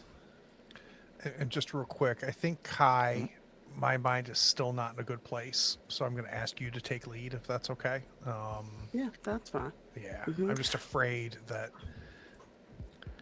I'm too easy to trigger, and that's not going to help us. So Yeah, we need to talk about that, by the way. It's been more higher than normal. Well, Serena, first and foremost, thank you for all the work that you've done for us so far. Myself and Detective Shu, we're hoping to look to see if you know anything about where we can find Maximilian. Oshua McMillan. Yeah, Ashua McMillan. him too. Him too. Oh, Oshua. He is a handsome young thing, isn't he? He is. And what might the nature of your interest be? And I can to help me narrow down where some resources for him. Well, we're trying to hire him for some party to be the Hire? hype man. Yes. We at least need to get a meeting with him. Is this an official meeting? Yes.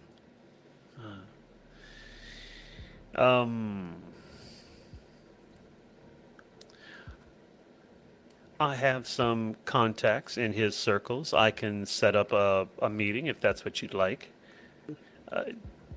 Where would you like this to take place?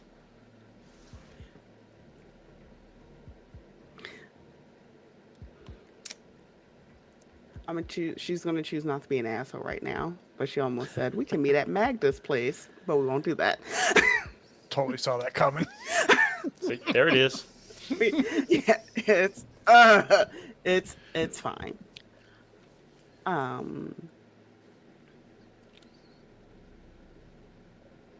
We can choose it later. It's not important. Yeah. Well, it is important, but we can sit on that for a while. I do need you. I'm not going to have you roll because apparently I can't see them anyway. But it will cost you at the minimum of 1 Shinyan. You can either take the other point from Shinyan or from promotion, Oh, and it can come from either of you. Yeah. I'll do 2 Chinyans. Ooh, Okay. Yeah. I am broke. 1 Shinyan is for her, just to order her around, and the other one is just resources that she can use to set up this meeting. Yeah. How soon do you need it? As soon as possible. Yeah, today. And also, if you can give us a private room in Magda's place, that would be great. That's my girl. That's what I wanted. Well, that might require an additional Chinyan. Can you do that? Can you swing that? I gave it to her. All right. That's a pretty big ask. This is a police consultant. She has contacts, but you're asking her to find somebody in the lion's den. I am. At some point, as Kai is like flipping out chinions like they're made of butterscotch candy, like at some point she was like, Shu, you do owe me a chinion, by the way. yeah, Shoot. no, yeah. Oh man, what was the doxy that you named that you went to go see last night? Pearl. Pearl. Yeah, yes, that's one night with Pearl. That's 2 nights with Pearl. Oh, I mean,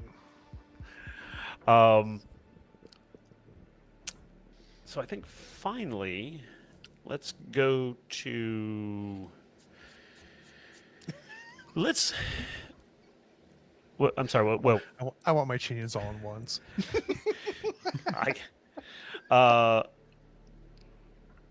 Diaz, where are we meeting Hanji Kwan?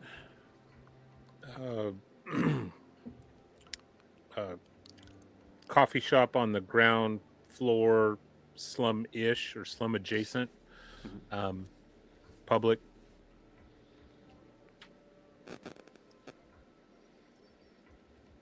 Okay. How are you situating? I'm assuming you get there first.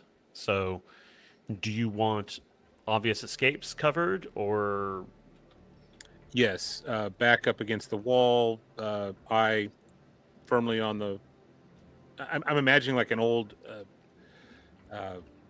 like a diner car, look like a train car diner, but you walk in, go all the way to the opposite side of the kind of diner, up against that back wall with maybe like a phone booth or something, and then there's a back door and the kitchen nearby, and then eye is on windows of all the of people walking by the sidewalk, and then the entryway, so I can see anybody that approaches and have an instant exit if needed. Hanji Kwan arrives in a dull grayish trench coat. Klung holds it tight to him. He stamps his feet. It's been raining, some of the acid rain. The hot wind from the couple days previous, which the hot wind is actually a wind that comes from the interior, crosses the Las Vegas area, and brings actually some radioactive particles high up in the atmosphere. That's why it's called hot wind. It creates acid rain, is a hazard, but it's generally manageable. But it abated the previous day, leaving just sort of this fine rain that has been weeping from the clouds for the last 12 hours or so. He stamps, shakes off his trench coat, identifies you while doing so, and orders a coffee and sits down and produces a manila folder with a clasp on it, and presumably some materials inside. He pushes it on the table, but he's got his fingers on it, and he is looking at you, trying to size you up. What does he see? He sees a frustrated Diaz that's all about business at this point. He's not, he can't hide his emotions. He's visible to everybody. When he's pissed, it's obvious. When he's happy, it's obvious. Rare, but obvious. But he wears his emotions on his sleeve, and Hanji Kwan can see right through it, and sees that he means business.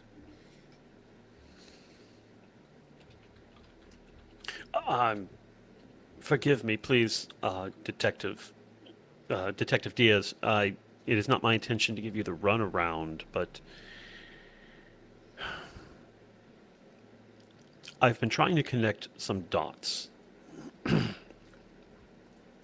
He opens up the clasp to the manila envelope. Your Commissioner Kozlowski has some peculiar tastes. I have been following her for reasons pertaining to an important story, and as he's relating this, he slides these pictures right out of a 40s noir, right? And they are compromising photographs taken from, as best you can tell, a camera that has been placed in the corner of a room. And in that room is Police Commissioner Kozlowski in various poses with a number of men performing degrading acts upon her.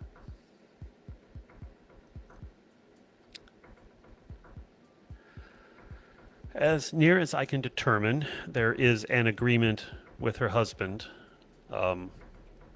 I've been checking up on him as well, and he gives you some more photographs. He has fathered a child out of wedlock, and he passes you a picture of the mother with a newborn child. The reason this has come to light,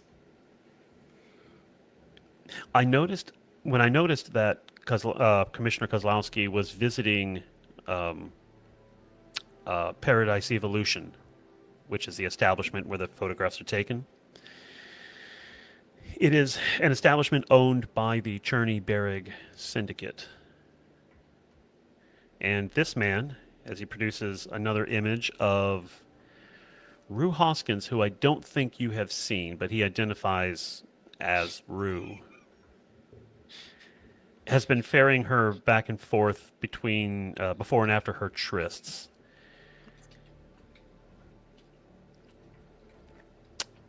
I suspect, and these photographs came from a source within Cherny-Berrig. So if I have them, clearly Cherny-Berrig, clearly the syndicate has dirt on her. Now, she is running for the UN trade seat that was Charles Whitman's before his death, untimely death. It is my working thesis that she is running for the seat under the auspices of Cherny-Berrig, which is run by Michael Voronov.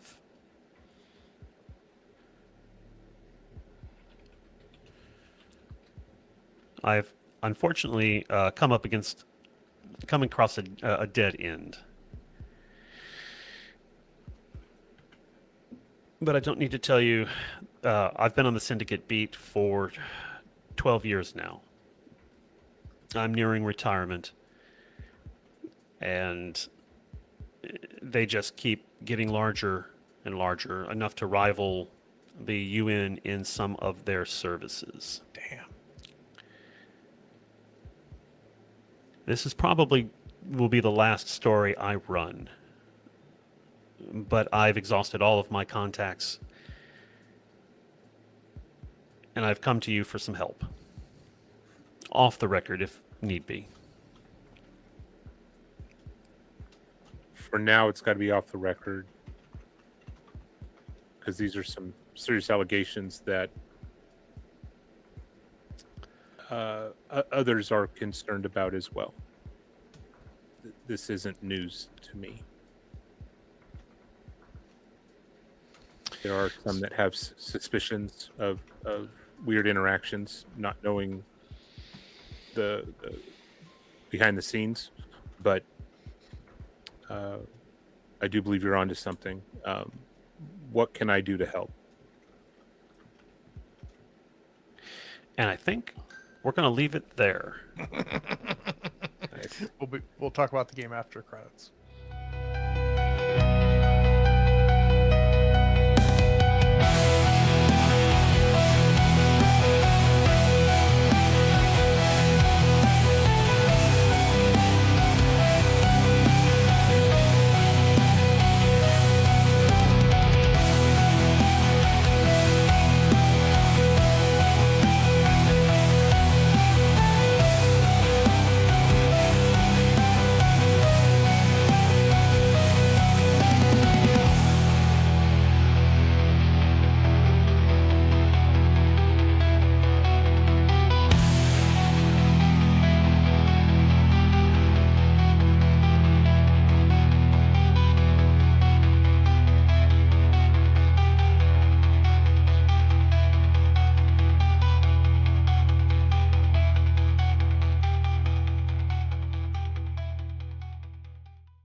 So before we do stars and wishes, before anybody says anything, I Anything? want it on the record that I might kill Hoskins twice.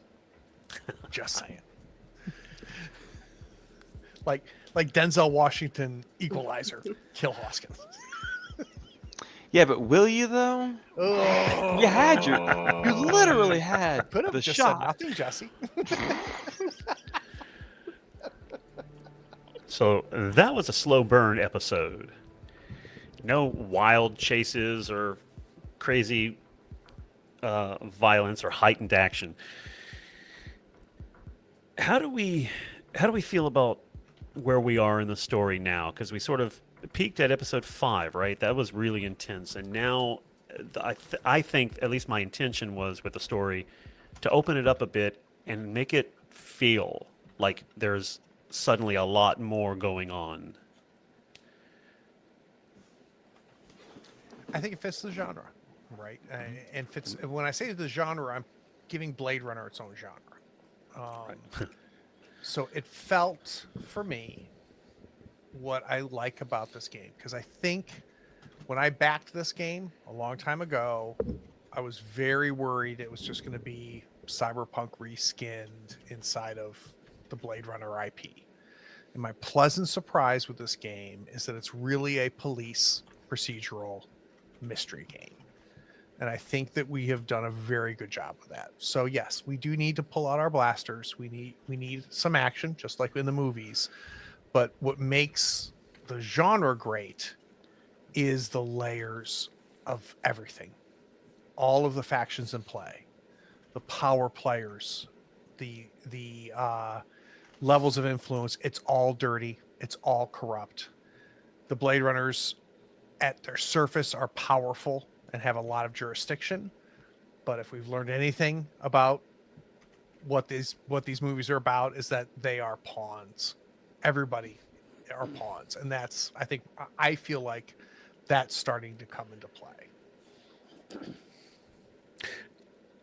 Was the first 5 sessions, was it enough of a foundation that all of this is now making sense? Oh, more than enough, I think. Yeah, more than enough. Yeah.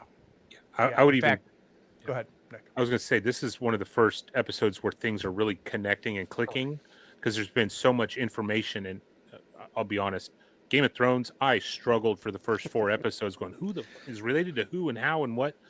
And then by episode 5, it was just like, aha, I got it all. This was my aha moment, because I really started clicking on who is what and their stance on in this world. And so, what's also amazing about this is we were in downtime most of this session, and it was that impactful for me, at least. So I appreciate it. I have a whole new layer of appreciation for the system in this world. Well, let me ask you, since it all just as the episode where it clicked for you, did it all seem inevitable? Like it's not just a bunch of characters that have been presented that sort of have these background motivations. Does it all seem like it all adds together? So it all seems inevitable, and you can see where the conflict in worldviews and factions are happening. Is that? Yes. No, I know exactly what you're saying. Yes. And inevitable is not the word I would use, right? I mean, there's the challenge of a mystery as a GM is when there's a canonical mystery, which is what we have here. The hard part is allowing the players with agency to uncover it. Mm-hmm. And I struggle doing that as a GM because it's hard to and it sounds really dumb to say it out loud, but it's very hard as a GM to forget that your players don't know what the hell is going on. And my biggest thing that has helped me, and you did it in this episode, Connell, is just tell your players. Right? And the reason being is Shu is a much better detective than Craig. Right? Shriver is a much better detective than Jesse. And I, as a player, still feel the joy of uncovering the mystery even if the GM has to beat us over the head, because when the GM is beating us over the head, the players don't feel that way. The players feel like we feel now like we're uncovering things. Things are being revealed. We're getting that joy and that excitement of it. But it is very hard as a GM to remember, like, I know everything, you know nothing. And the first clue is always too subtle. The second clue, still, it's not. When you get to the fifth or sixth clue and you start, as a GM, you feel like you are putting up a neon sign outside of the window of the player. And it feels like as a GM, it's super obvious and unfulfilling. As the player, they're like, oh, look at that sign. I figured it out. So it's also something I think this system is signposting. Like, yes. we don't have, so take like, a really choppy system that wants to get into your timing in combat and your initiative order and your 5-foot spacing, 10-foot spacing. Is this a reach weapon? What's the critical effect on that? And all the little modifiers, because the game is to play that. The game here, though, what do they tell us? I have a connections skill. It's about a paragraph, a descriptor, because the game isn't playing the connections and actually being the detective. The game is playing a detective with a skill set. Yeah. And the focus is on us being that detective, not playing that skill set. And so I think to exactly what you're talking about right there is, Craig, with the detective is going to figure things out before the player. Mm-hmm. And the fastest way to relate that is just to tell us so that we can then play the game we're here to do, which is to be the detective that now has that information. Well said. Which is also why I'm perfectly happy to take a bad roll and go, I don't know. And that's the story for me. And I know sometimes, I suspect sometimes I frustrate you because I'm willing to go, yeah, I'm not going to push that because I don't think my guy's going to push that in that moment. He just doesn't know. So, is it frustrating for you, Connell? No. If it ever is frustrating, and I wouldn't even say it's frustrating. It's just that a lot of times, so I've got a pretty good read on Craig as a player, Nick as a player, and Dika as a player. And this could be because I've seen so many streams with the three of you on them. Yep. This is the first time that I've gamed with Jesse, and I don't. For much of the game so far, I didn't really know what he wanted. So when he doesn't push, I don't have that opportunity for him to sort of inform me, get that little bit of information on why he would push or where his mind is going. And so he drops out a little bit from the normal rhythm. And it's just that I hadn't figured out really what he thrives on as a player, right? And playing this character, Shriver. I think I've got a little better handle on it now, and I think Shriver will be driving a part of the story coming up, because the whole patterns thing that you've been sort of discussing, that you've been pushing, and I think finding those, giving you this scene where you could put. It helps that you had a massive 4 successes, but being able to then feel rewarded for all of this effort that you've put in up to this point, that now you've got this sort of big breakthrough that you've put all these everything together. And it's just a question of the familiarity that I think I wasn't really familiar with Jesse as a player yet. And so I can try to, even if I'm going to say no to something, give you a bit more to work with as to why the no. So I can take that and go, okay, take that note and try to give you a little more to work with. In this case, we had a whole downtime, and I actually faded from a lot of this episode, or tried to, because I had a large, loud episode last episode, so I was happy to give the floor. B, the 4 dot, like the fail, super duper crit. Like, you know what? That's the story. We're done. Yep. Like, the scene's over. I'm happy. I don't need to push for more. Like, and so that was my read of that. It's like, I'm happy to roll on now. And that is satisfying from a narrative point of view, because now you look back at the episode and say, oh, well, there's this pattern that this dramatic arc where he's failing to put everything together, and then boom, he's got everything all in sort of this matrix is how I sort of I envision Shriver putting it in either mentally or on paper, right? That he's sort of plotting out this, sketching out this mystery. So the one thing I can tell you, Connell, I feel Jesse and I have played a good bit together, right? And Jesse and I are friends IRL. You have friends? I know where you live. One thing that Jesse and I very much share is I think Jesse and I find joy in the fact that if we're going to roll dice, the dice need to matter. Right. And that's why we roll dice. And I find joy in the same way that I see Jesse finds joy in going, okay, I rolled a crit, or okay, I failed horribly. What does that mean now? And how do I follow that and stay honest with the dice? I can't imagine a world where Jesse, the GM, would fudge dice, because that would take away the joy of the hobby.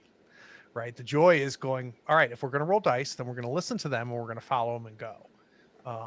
And it's something that I love about Jesse as a player and as a GM, is that he and I share that view that if we're going to roll dice, then we're going to believe them. Otherwise we shouldn't have rolled them. Exactly. If I'm coming up on a scenario where I'm like, I might fudge it if it goes that way, I'm not rolling those dice. We're just going to say this happens. That's a good point. If you have to fudge it, don't bother rolling at all, because you've already got it. Exactly. You've already got the result in your mind. Well, two things then. Do you feel like the rolls so far in the game, but especially tonight, that they have mattered in the respect that you were talking about?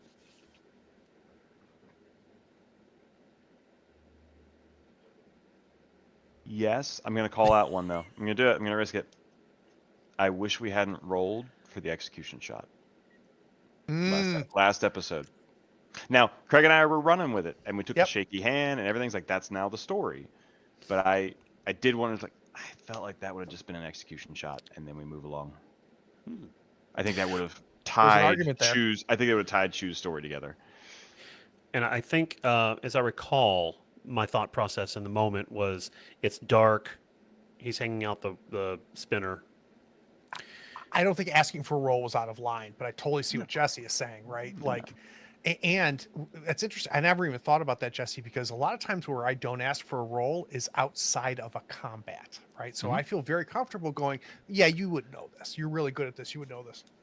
It's actually very insightful for me to think about as a GM. What you just said, I should do that more in combat as a GM and go, yeah, you hit him, right? Like what are we doing? Yeah, right? Craig. Also, it's something I've never thought about, though, Jesse. It's a very interesting point, because I feel very comfortable doing it with social, with deduction, with all the soft skills, but for some reason, and not like round by round combat, right? It is a moment like you're just talking about, Jesse. That was very interesting. And for that particular NPC, it would have been a major turning point, I think. And so to let the dice decide how that's, because it would, if you knocked off Rue in that moment, the story would have completely changed. So I think I will defend it that way. You know things we don't. That's fine. It was just talking about, like, so you open the door, it's like, well, do we think it's like that one was odd to me, but you know, did it matter? Yeah. Do the roles typically that I ask for, do they matter in the way that you guys were asking or mentioning? I feel like you made us roll too much early, Connell. I think you've gotten much better about not calling for rolls. So I think as you have gotten more comfortable with the table and we've got more comfortable with you, I feel like, because if you go back and watch the first 2 episodes, there was a lot of rolling happening, and that's often, in my case, when I do that, a situation where I don't have my footing. So then I lean on the mechanics and hope that they'll help me. But I think that you have gotten very comfortable with the table, and I think that you are doing a much better job of trusting yourself in that situation. So, actually, it is also me trying to teach the system. I think a lot of those early roles as a tutorial sort of were to show everybody Yep. how to do that. So the point is well taken, but I think I had a function in mind for them. Oh, I have no doubt. I have no doubt. Yeah. And by no means oh, is that a criticism, right? That's just me acknowledging that now Right. that we're on episode 6, right? Mhm. Now there's a comfort level across the board. I agree. Yeah. Where the dice are telling the story, as Ex- Jesse would say. Yeah. Yeah. But I don't want to let Dika get left out. Oh, I was good. I was gonna say I actually love when I fail my rolls. It hasn't happened much this Yeah, no campaign, shit. Wow. honestly. Look at that brag. Dragon. Wow. No, not even. I'm just like, oh, okay. Cool. Fortune likes the replicants. Yes. Right. But no, I had a really good time today. And my stars, everybody, this episode get to see everyone's downtime and kind of how everyone lives their lives, for better or for worse.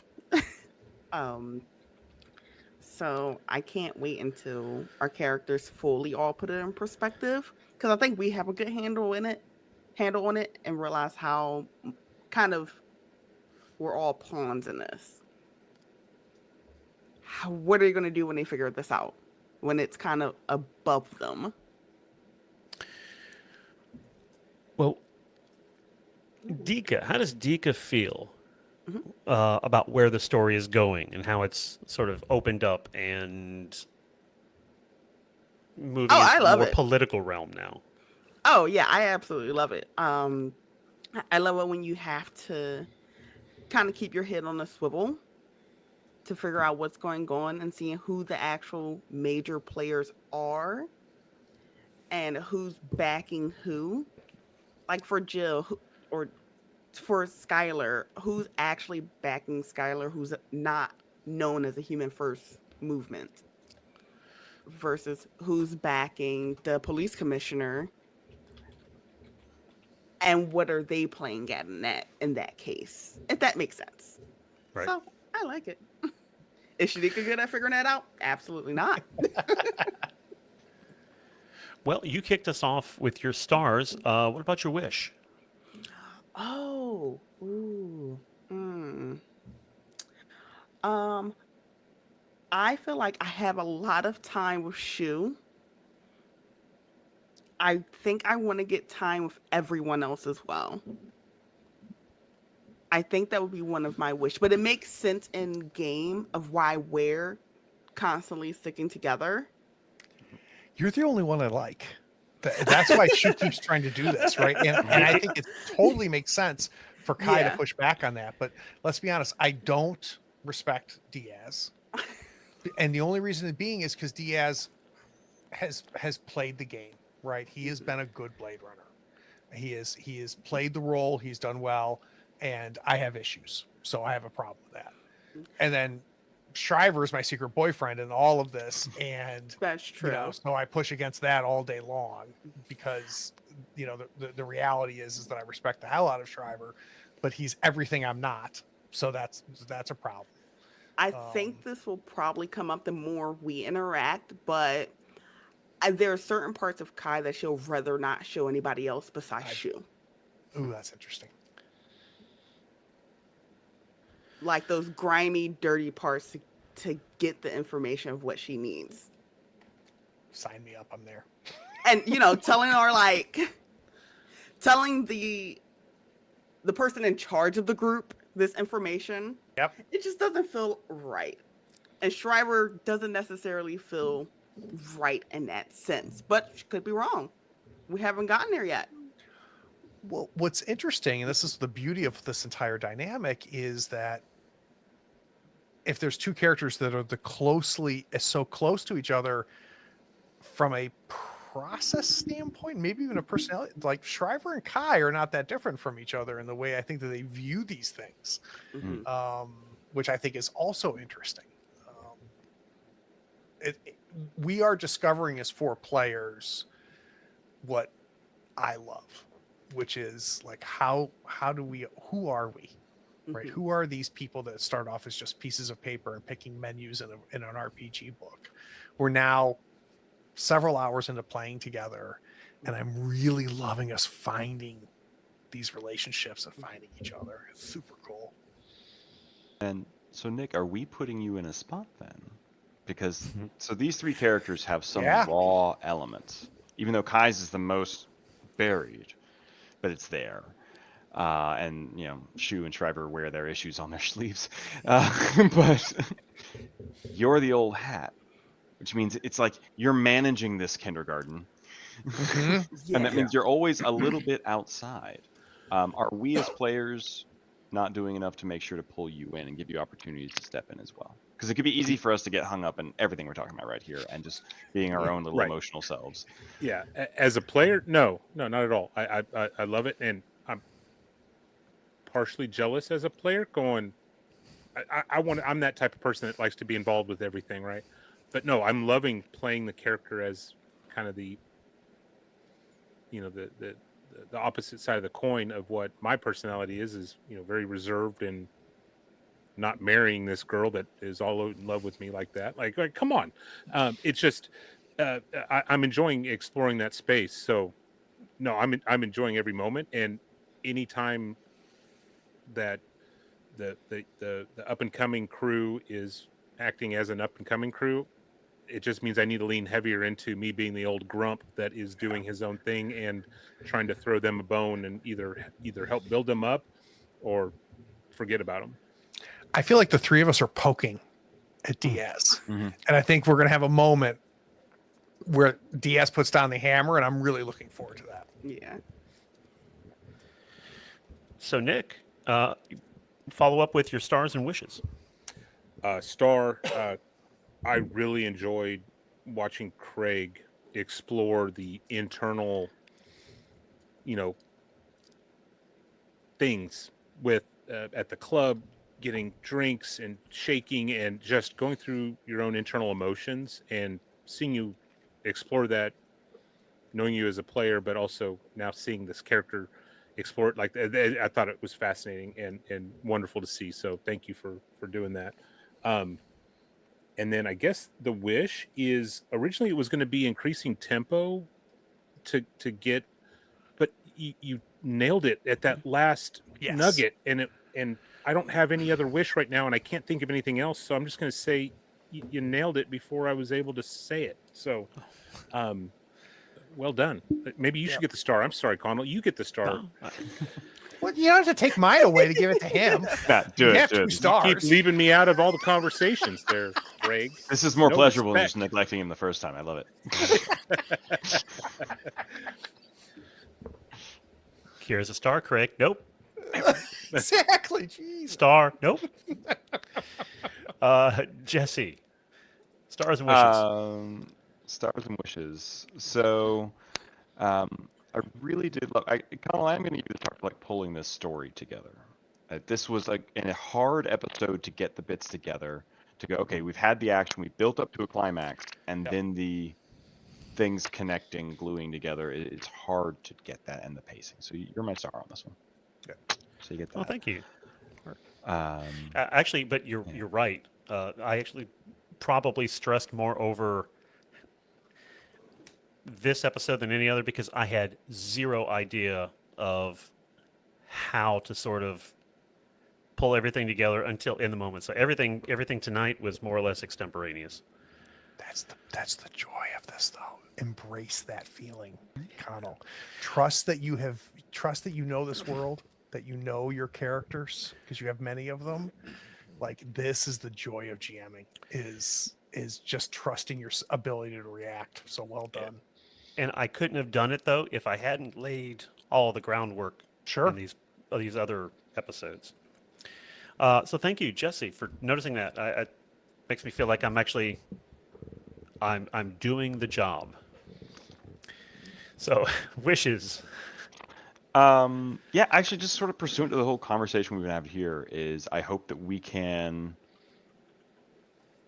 continue growing, evolving as a team, and pull something together. We still have a little bit of hesitance and picking our next actions in particular. And so I hope that we can pick up sort of our cadence and our natural flow in going to decision point. And that I think will also make it easier for Connell So, Do you know what brings people together? Adversity. Let's see what's in your all's future. right, like the first 5 words I came up with were not was adversary, obvious. and they're all terrible. Okay, yeah. Craig, you get the final word. Really enjoyed this episode. Good. Really enjoyed this episode. I love playing at a good table. We have a good table. I think my star was the reveal about the touching thing with Shriver. That was an interesting insight, and stay tuned for the spin-off series with Esposito and Shriver. It's a love story. It's phenomenal. I read the script, but I really liked that touch because it's hard to reveal something about a character that seems so obvious. Like in both times when it happened, I was like, of course, that's how Shriver would react. We had not seen it before. So I really enjoyed that. So my star goes to Jesse on that one. Wishes, I think, is tied to everything that we've been saying. So I'm wishing for this to congeal and continue to. I think this was a landmark episode for that. I am looking forward, and I'm not forcing this, but I just smell it like I'm watching the TV series. Diaz is going to bring us together. There's going to be a moment, I think, where we see where Diaz ends up exerting everything because he has so much to give us, so much experience, and I'm looking forward to when Diaz exerts himself, because I think Shriver knows it, Shu knows it, Kai knows it. And I loved your kindergarten analogy, Jesse, because I feel like Diaz is watching us going, all right, you guys do whatever you're going to do. You want to eat paste, then go eat paste. But when it's time to go out for recess, Diaz is going to stand up and tell us we're going to recess, and all 3 of us kids are going to be like, yes, of course, that's what we're going to do, So I feel like that's building here, and I'm looking forward to that moment. So, Craig, Blade Runner is the only thing you've got going on at Third Floor Wars, right? I mean, That's you true. probably should get some other I'm content. thinking Huh? of renaming it Blade Runner, the channel. Yeah, we've got so next week is a down week for the channel, because 4 of us, and one of these days Connell as well, we're all going camping next week for Camping for Gamers. So there'll be no content next week from the channel. We come back with Blade Runner. So in 2 weeks from today, the channel is back live again with some more Blade Runner. If you did not watch the first episode of Mothership, I highly recommend you do the VR Dead Mothership. It was really, really good. Again, another killer table, a very interesting story. I don't know of any other play that we've had on the channel that covered that much distance in just one episode. A lot happened in that first episode, and we're just getting started there. Neon Rots, Carl Gaden is coming. So if you are into Japanese horror, that is a phenomenal game. We'll probably run 2 or 3 sessions of that, and a bunch of other stuff coming. So a lot to look forward to. I know Dika has just started a new Shiver Gothic game, and on Lizzie's channel. So you want to check that out on Endless Night Gaming here on Twitch. I think that's about it. Endless Night Gaming NC Thank you. on Twitch. So a lot of fun stuff, but see everybody in 2 weeks. Yes. Cheers all. Thank you.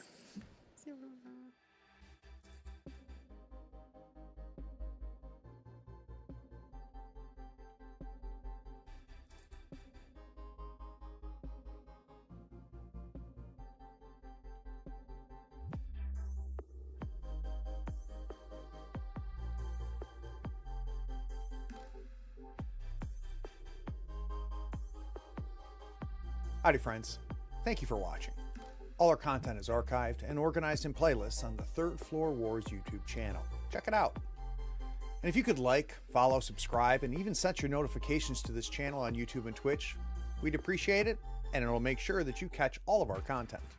I talk with creators, designers, and experts across the gaming landscape in every episode of our podcast, Tabletop Talk. open up your favorite podcatcher and search for Tabletop Talk from Third Floor Wars. Support your creators. They make the content you love, and it's your support that makes it happen. If you want to help us, go to Third Floor Wars on patreon.com, and you can help us for as little as $1 a month. Thanks again. We'll see you next time. Take care.